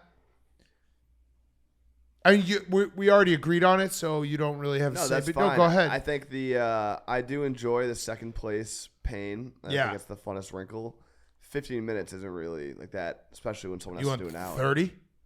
I don't know. Yeah, I don't know. 30-minute opening act? 15's fine. 15's 30-minute opening act? 22 and a half. 22.5-minute opening act? Like the length of a TV show. Yeah. Yeah, no songs. No songs. No songs. You do second place. I should be allowed to do songs though. Can we? No, you sing, can do. Everyone can do one song. Can we sing like karaoke? Yeah, you can do one song. Okay. For And the you opening can't act, you can do one song, but it has to be under 3 minutes. Yes. And you can't do you can't just stand up there and do a Q&A. You can't use the audience like that. Maybe you can do like three. Like if I lose, I'm gonna learn an entire magic set. Could you do like 3? What is that face? Five, You think I can do magic? 5-minute Q&A. Don't. That's Think of disrespectful to the magician's career. Think of a Super Bowl. think you can just Think of a learn? Super Bowl. 36. No. Think of a Super Bowl. Think of a Super Bowl this year. Who's gonna be in the Super Bowl? Think Shane of it. Victorino. Patriots. No. You gotta think of it. I'm gonna do. It's the mentalist. Yeah, he just said he's predicting okay. Patriots. But Who are the Patriots Patriots, gonna play? Eagles. But you would That's be- what you were thinking. You'd be using the crowd for this. Yeah, you can. I mean, you could do that, but you can't do a Q&A. I'm gonna cut someone in half. Patriots, of course, I'm gonna use Eagles? the crowd. If that's true, then You said Patriot. You were thinking Patriots, Eagles. I would owe Hank $50,000. I already know magic. Oh, we can talk about that bet now. Yeah. Hank and I have a 5-year Super Bowl bet. If the Patriots don't get back to the Super Bowl Oh, in they the next just get 5 years, there. they have to just get there. If they do get there in the next 5 years, I owe Hank $50,000. If they don't, he owes me $20,000. Mm-hmm. Not a great bet. Massive. Yeah, You not were a- just feeling yourself you were when you said you that. were in the zone. You're like, You oh, were we'll be feeling back. so good. Yeah, no. That was a bad bet. Yeah, it's exhilarating though. But it'll be the best bet of all time. If it hits, yes, it'll be a the best great of all bet. time. Yeah. Okay. Should we do the Mount Rushmore? We have the Mount Rushmore of that guy played on that team? What are the standings? This is 3 weeks left, This is we're including the paintball now. which does feel good that Jake didn't get any points in paintball. Yeah. Yeah. Shouldn't. Karma. Yeah. Big Got time you. Yeah. Big Cat and PFT 27. I want to just play the clip real quick. Big Cat and PFT 27. Hank and Max 26. Us 23. Surrender. Okay. Got you. Jake, are you sure that you said okay? Because some people are saying that was Billy that said okay. No, you could hear it. No, I think a lot of Well, people. let's listen. PFT, hold on. I got the clip Because right I heard here. the got you Yeah, at I the got end. the clip right here. Let's listen to it again. Surrender. Okay. Got you. I didn't say anything. Oh, man. Jake, just say it was the fog of war, man. You did say something. You Adrenaline's said running. okay. Right. But I didn't say surrender. Okay, so wait, what are the You scores said I didn't again? say anything, We're up. but We you have did. 27. 27, 26, 23. All right, so what's our magic number? Yeah, that was tough. One Oh, less yeah, that than was it was tough last time. What? Asking what our magic number mean, You is? guys guys- talking about how you dominated the last Mount Rushmore, you lost. Well, I that felt was good. just people. Listen, I can't. Or like they should have put more respect on Jim Ross's name. That's a fact. We came in second, right? Yeah, it's You crazy. say you hate our audience? No, Jim Ross. They should have realized that's an all-time iconic clip. I was disappointed in our audience. Yes, I was. I could say I that. love our audience. Okay. You were drinking Pandering. champagne before Pandering. that. Before that Pandering bitch. All final right. came out. Hank and Max, Big Cat and PFT. You love our audience so much. You're taking another vacation this weekend. False. Also, On every Billy didn't show. text me back till like 30 minutes ago, so memes helped me with this one. Okay. Okay.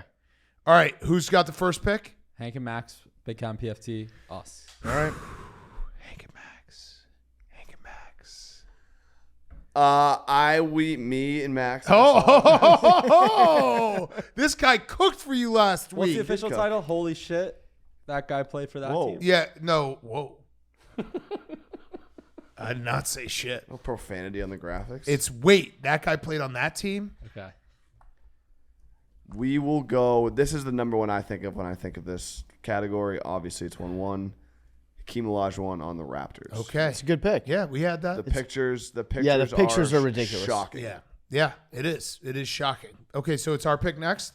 Yes. I think we go with our 1-1. Sure. Yeah, this is what I think of, and it also plays for this interview, this episode. It's Emmitt Smith Cardinals. Yeah. Had it. Emmitt Smith Cardinals, like every time I see that picture, I'm like, what the fuck? It's just stunning to look at. Yeah. Plays so long for one team.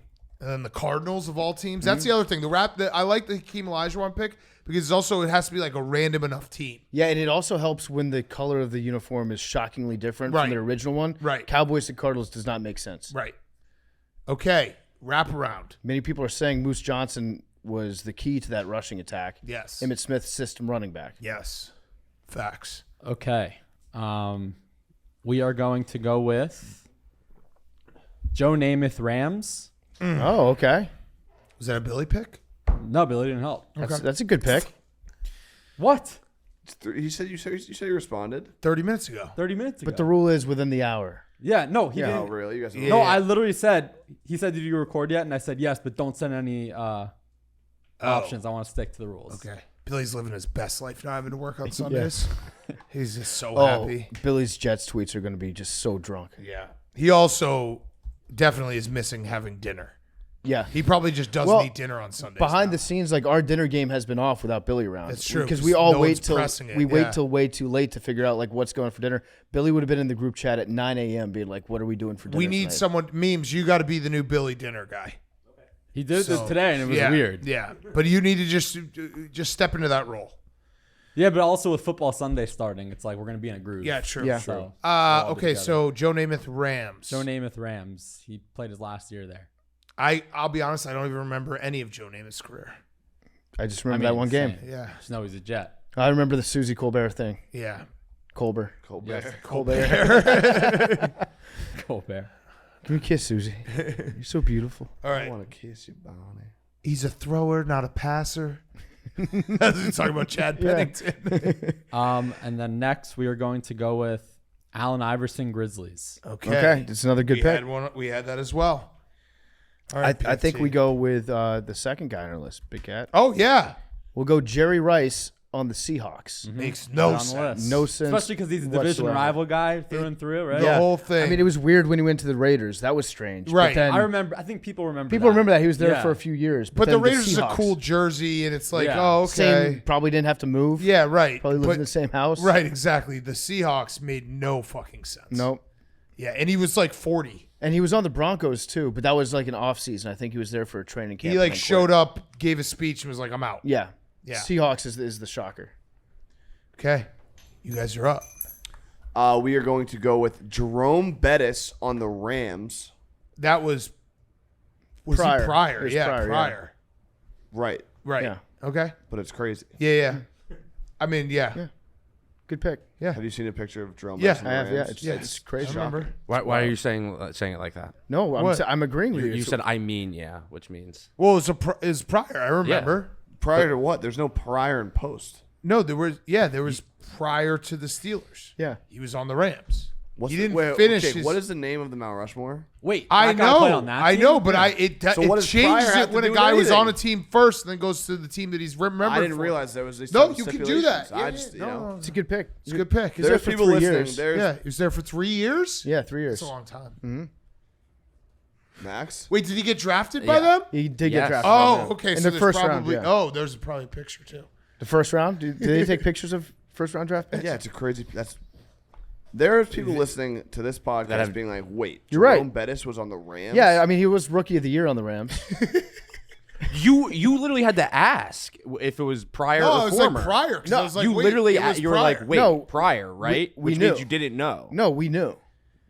You Okay, didn't know. good pick. You All right. didn't Well, know this that. fits your little criteria. No, there's no criteria. Oh, you know what's crazy? He was actually first team All Pro. Also, No one knows of Jerome Bettis on the Rams except for like people who are 90 years old. He didn't play Like that you guys. long ago. Oh, you fucking idiot. When did you think Jerome Bettis played? For the Rams, 90 years ago.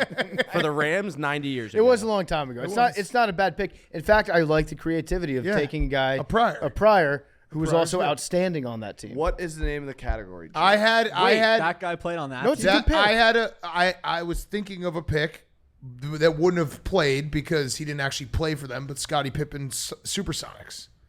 Because he got drafted by the Sonics. He put on the hat. Yeah, you could do a million guys like that. Yeah, though. that's a different Mount Rushmore. Our next pick, fitting your super specific criteria. No, there's no criteria. It's a there good is. pick. It's a He good won. pick. What did you say? All Pro and Rookie of the Year. Oh, he won. He was a rookie that was rookie of the year, and Next also the only rookie All Pro. And his first round draft. His first round Out of draft Notre pick. Out of Dame? Notre Dame, yeah. Nomar Garciaparra, Oakland Athletics. Oh, That's that's, a good good. one. I like That's that. a good one because people thought you were gonna do Cubs, but it's not. No, he played for the Cubs for a while. Played Yeah. for the Dodgers for a while. Yeah. He played one season in the A's. Was not good. It was his last year. Yeah, that's a good pick. 169 That's a good at pick. bats. I was getting ready to denigrate it if you had said Dodgers. Like everyone remembers that. But Yeah. no, you're right. Good pick. I know. that okay. one was a great, Great pick. were Both great of them were picks. That great one I picks. didn't know. I did not know that. So Yeah. that was a good pick. That was a fun fact. Okay. We got a lot. Okay, I like number 16, 18 on our list. And Wait, should we go back? You had 16, one. 17, 18, Murderer's Row right there.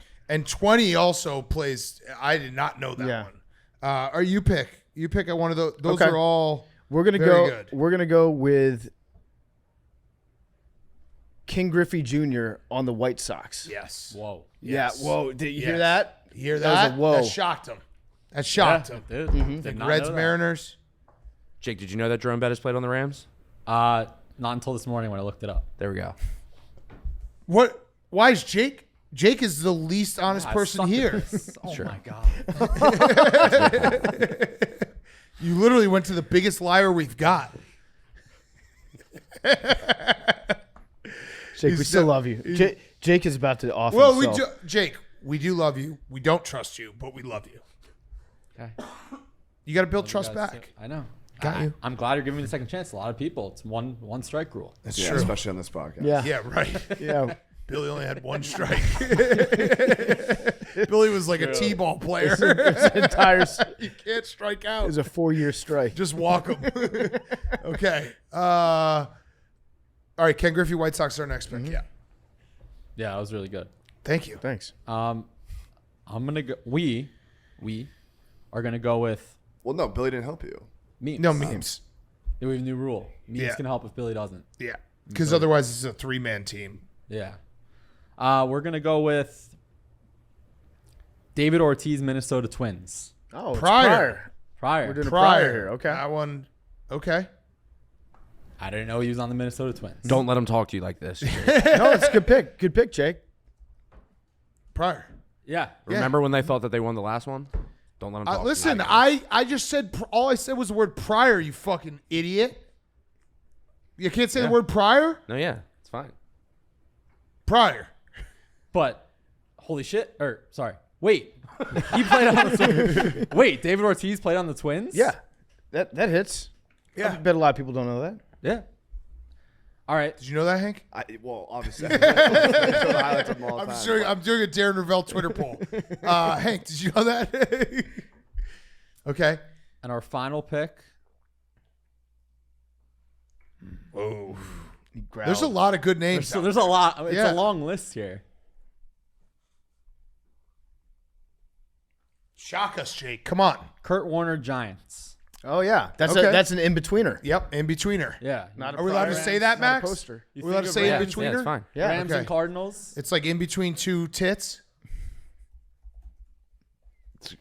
Are we allowed to say that? No. Okay. All right. Yeah. He did play for the Giants for a year. Yeah. Didn't Eli come in off the bench? Yeah, I took think, over for him? I think Eli was his backup. Yeah, I remember Kurt Warner in New York. The only thing memorable he did was fumble the ball like 1,000 times. And he looked so cold. Yeah, He looked so cold. He hates playing outdoors. Hates playing outdoors. So Hates cold. anybody playing outdoors. Yeah. Okay. I kind of like that 20 pick because that one shocked me. But I'm gonna let you. I would go 16, 18, or 20. I'll put it to you. You should give it back. 18 is the lucky number. Manny Ramirez on the Rays.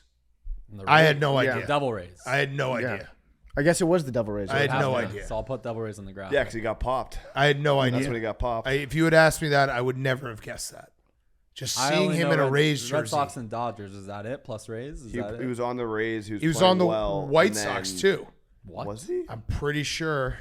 This is when he once It once he stopped spiraled. playing with the Dodgers, he played for a Oh, he little started bit. on the and then Indians. had Yeah, a he played on the long- White Sox 2010, and then he played on the Rays his last year. The White Sox I knew, the Rays I had. If you had asked me, I never would have guessed that. Whoa. Oh, Yeah. no. I think it was the Rays, not Devil Rays. Or they changed Yeah. it? Because he's in the newer Yeah. Yeah, that's logo. that's when he was Can taking we the do? Should we female do for the graphic fertility just drug the players in the jerseys? That would kind of slap. That Do might we have be that? harder to see, to right? squeeze them in there. Yeah. Oh, It might be okay. tough. Yeah. All right. Well, there should be a thread though. We should do a thread. After, yeah. Okay, you guys have last pick. Yep. This has been a very strong Mount Rushmore all around. I don't know how this is going to go. You know, it's and There's all no of way to them are tell. very good picks. So with that being said, our last pick will be Randy Moss on the Titans. Oh, Ooh, okay. Okay. You didn't go Niners. Yeah, we had Niners on our list for Randy Moss. I kind of remember that, and Yeah. he played Raiders, Niners, Yeah, he bounced around. but Titans. He went yeah. back to the Vikings, right? Yeah. And then there was a barbecue situation. Yeah. Was that on the I Vikings? think so. So if I remember correctly, in the locker room they had this barbecue caterer that showed up, and Randy Moss did not think that the barbecue was very good, and then they cut him because he was rude to the barbecue caterers. Yeah. Yeah. All right, that's a good pick. Thank you. All right, what do we got? I There's think a lot this could of be the tightest poll. yeah, Because it's a three-way coin flip. and we I have a feel lot like. of honorable mentions. Kevin Durant on the Sonics. Yep. I wanted to do Jeff Green on the Sonics. Ooh. 'Cause Yeah. Everyone kind of remembers Kevin Durant, but Jeff Green also was on that 1 year, and then PFT and I thought one of you guys would slip up and do either MJ Wizards, which obviously everyone knows, and also Joe Montana Chiefs because they went to the AFC Championship. I don't game. think I knew that until they talked about it in the Super Bowl storyline. Yeah. Right? Yeah. Yeah. Sean Alexander on the Redskins. Yeah. Oh yeah. The Redskins have a shitload. I forgot about that one. Yeah. That's crazy. TJ Duckett on the Redskins. Albert Hainsworth on the Redskins. McNabb before he went to the Vikings. Yeah, McNabb I on the saw Vikings. McNabb's. I went to the game Bears Vikings. I think it was Monday Night Football. McNabb, and he was just throwing the ball like 5 yards into the dirt. Yeah. And I was just like, this is so It sad. was sad. It was very sad at the end. Yeah. Shanahan benched him for being fat. Yeah. And then had to make up a different word for fat to use in the news. He was like, it's his cardiovascular endurance. That's yeah. the issue. Yeah. I had a couple personal ones. Sammy Sosa on the Orioles and Rangers. Yep. Yep, we had that. Devin Hester on the Seahawks. Mm-hmm. Cutler on the Dolphins. He had a couple Monday night games though that were memorable enough. Ocho Cinco on the Patriots. They did make a Super Bowl with him though. Yep. Shaq on the Celtics, but I think I people had that on there. people talk about Shaq in all the places that you could do a full Mount Rushmore of these played with Shaq. everywhere. And he also did a nickname everywhere. Yeah, the Big Shamrock. Yeah, so it kind of stuck. Ed Reed on the Jets. Ed Reed on the And Jets was a big Texans. one. Yeah, was he? He was He on was the on the Texans? Texans. Yeah, we had that on the list. Oh shit. T.O. on the Seahawks or the Bengals Or the Bills. or the Bills. I remember Bills Yeah, because they called it. I remember there was a quote. You went from America's team to North America's team. Yep. Something like that. Patrick Ewing on the Sonics and Magic. Yep. I remember the Magic. I do not remember the Sonics, which is weird because the Magic was the last team he played for. Eddie George on the Cowboys. Yep. Pete Rose on the Expos. Mm-hmm. Played for like 50 games. Vlad Guerrero was on the Orioles too. Yeah. Yep. Yeah. Mike Piazza, Oakland A's. Oh whoa. Whoa. Pryor. That's a good one. Was that a Pryor? No, that's post. You know, Post and Mets. Yeah, Pryor was Dodgers, right? Yeah, he finished his Dodgers, career at the Mets. A's. We basically just did an immaculate grid. Oh, and Yeah. I'm addicted to immaculate grids. If you put anything on a grid, I'll look it up. Who else? Anyone else that we missed? I mean, the way this all got sparked, I would have said Dwayne Wade on the Cavs. Yeah. We haven't already talked about it. Bobby Orr played for the Blackhawks. There's some old ones that are. We did the Johnny Unitas one, You obviously. could do a full. Oh no, one of- Johnny Unitas on the Chargers. Yeah, you could do a full one of Jaromir Jagr too. Yeah. There's some great ones out there. Okay, good Mount Rushmore. This thread is going to just blow people's minds. Yeah, it, what it, the it actually fuck? like hurts my Especially brain Jerome to look at Bettis. some of these Yeah, guys. Jerome Bettis. Yeah, that'll be a wild one. Make sure when you post Jerome Bettis memes, it says Rookie of the Year. And first team All Pro. How many put his stats on there too? You guys are the worst. No, you're the worst. I wonder what he got traded for. Let's Jerome see. Bettis Rams. Oh, First and pick what was would in the become one of the Steelers. more lopsided trades in NFL history? Bettis was traded to the Steelers with a 3rd round pick in exchange for a 2nd round pick and 4th round pick. That's a pretty lopsided trade. Yeah. Some would say the most lopsided trade in NFL history. We probably missed so many that people are going to say afterwards. Actually, you know what's a good prior? Drew Brees Chargers. Yeah. I mean, obviously it was like a big deal, but he's so synonymous with the Saints. Well, yeah. Yeah, that makes a lot of sense. I didn't pick it. Randall Cunningham on the Cowboys. Yeah. Oh, that's a good one. Yeah. That's a very good one. Randy okay. Johnson on the Giants. Oh. Kerry Wood on the Yankees bothered me. Yeah. The Indians, for some reason, was like, whatever. But the Yankees for that 1 year was like, what the fuck? Mark Sanchez on the Washington football team. Mark Sanchez on the Bears. Yeah. And the Eagles. And the Eagles. And the Eagles. Damn. Bopped around. Okay. Great show, boys. Great to have Deion you- on the Redskins. Great to have you back. It's great to be back. Great I to miss have guys. you. Yeah, I miss you too, Hank. I miss well, you I did. so much. I hung out with Hank all day. Hank Oh, had what'd the you golf guys go do? today. You I guys just played? I didn't see what Hank's score was on the final scorecard. We played 'cause golf. he Me didn't and tally it PFT up. were on a team. Our team won. It was a great time. Yeah, Yeah. what'd you shoot though? Because I didn't see what you shot at the end. It was like a 105. Oh, that's cool. Was like a 105? Yeah. That's good because I've never broken. That sounds like a 112. I've I never mean, there was some gimmies, but I've never broken 100 before, so you probably beat me then. no. PFT played the round of a lifetime. I almost broke 99 today. Shot of a lifetime? That's how good I played. Came one stroke away from breaking 99. You had over 98 and a half strokes. I did. I Yeah. did. But just I fucking wish I could break 99. Damn. Every golfer's dream. You will. One you day. will. One day. Okay, numbers. 18. 99. You son of a bitch. 69. Fuck you, Hank. You got 20. it. Good one. Memes has got 3. 8. Memes, you ever gotten it?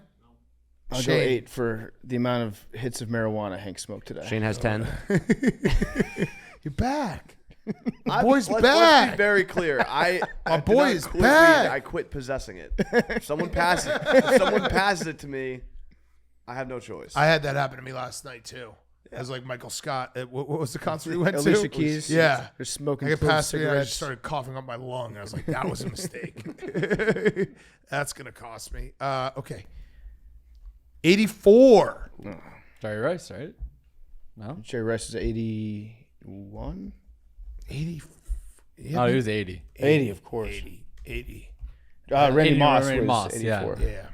I don't have a fact. You know, I got a fact. I forgot a fact. I love you guys. PFT Whales beat Hank can't in golf. fly. Yeah, that's good. Whales can fly. That's a good pick, Max.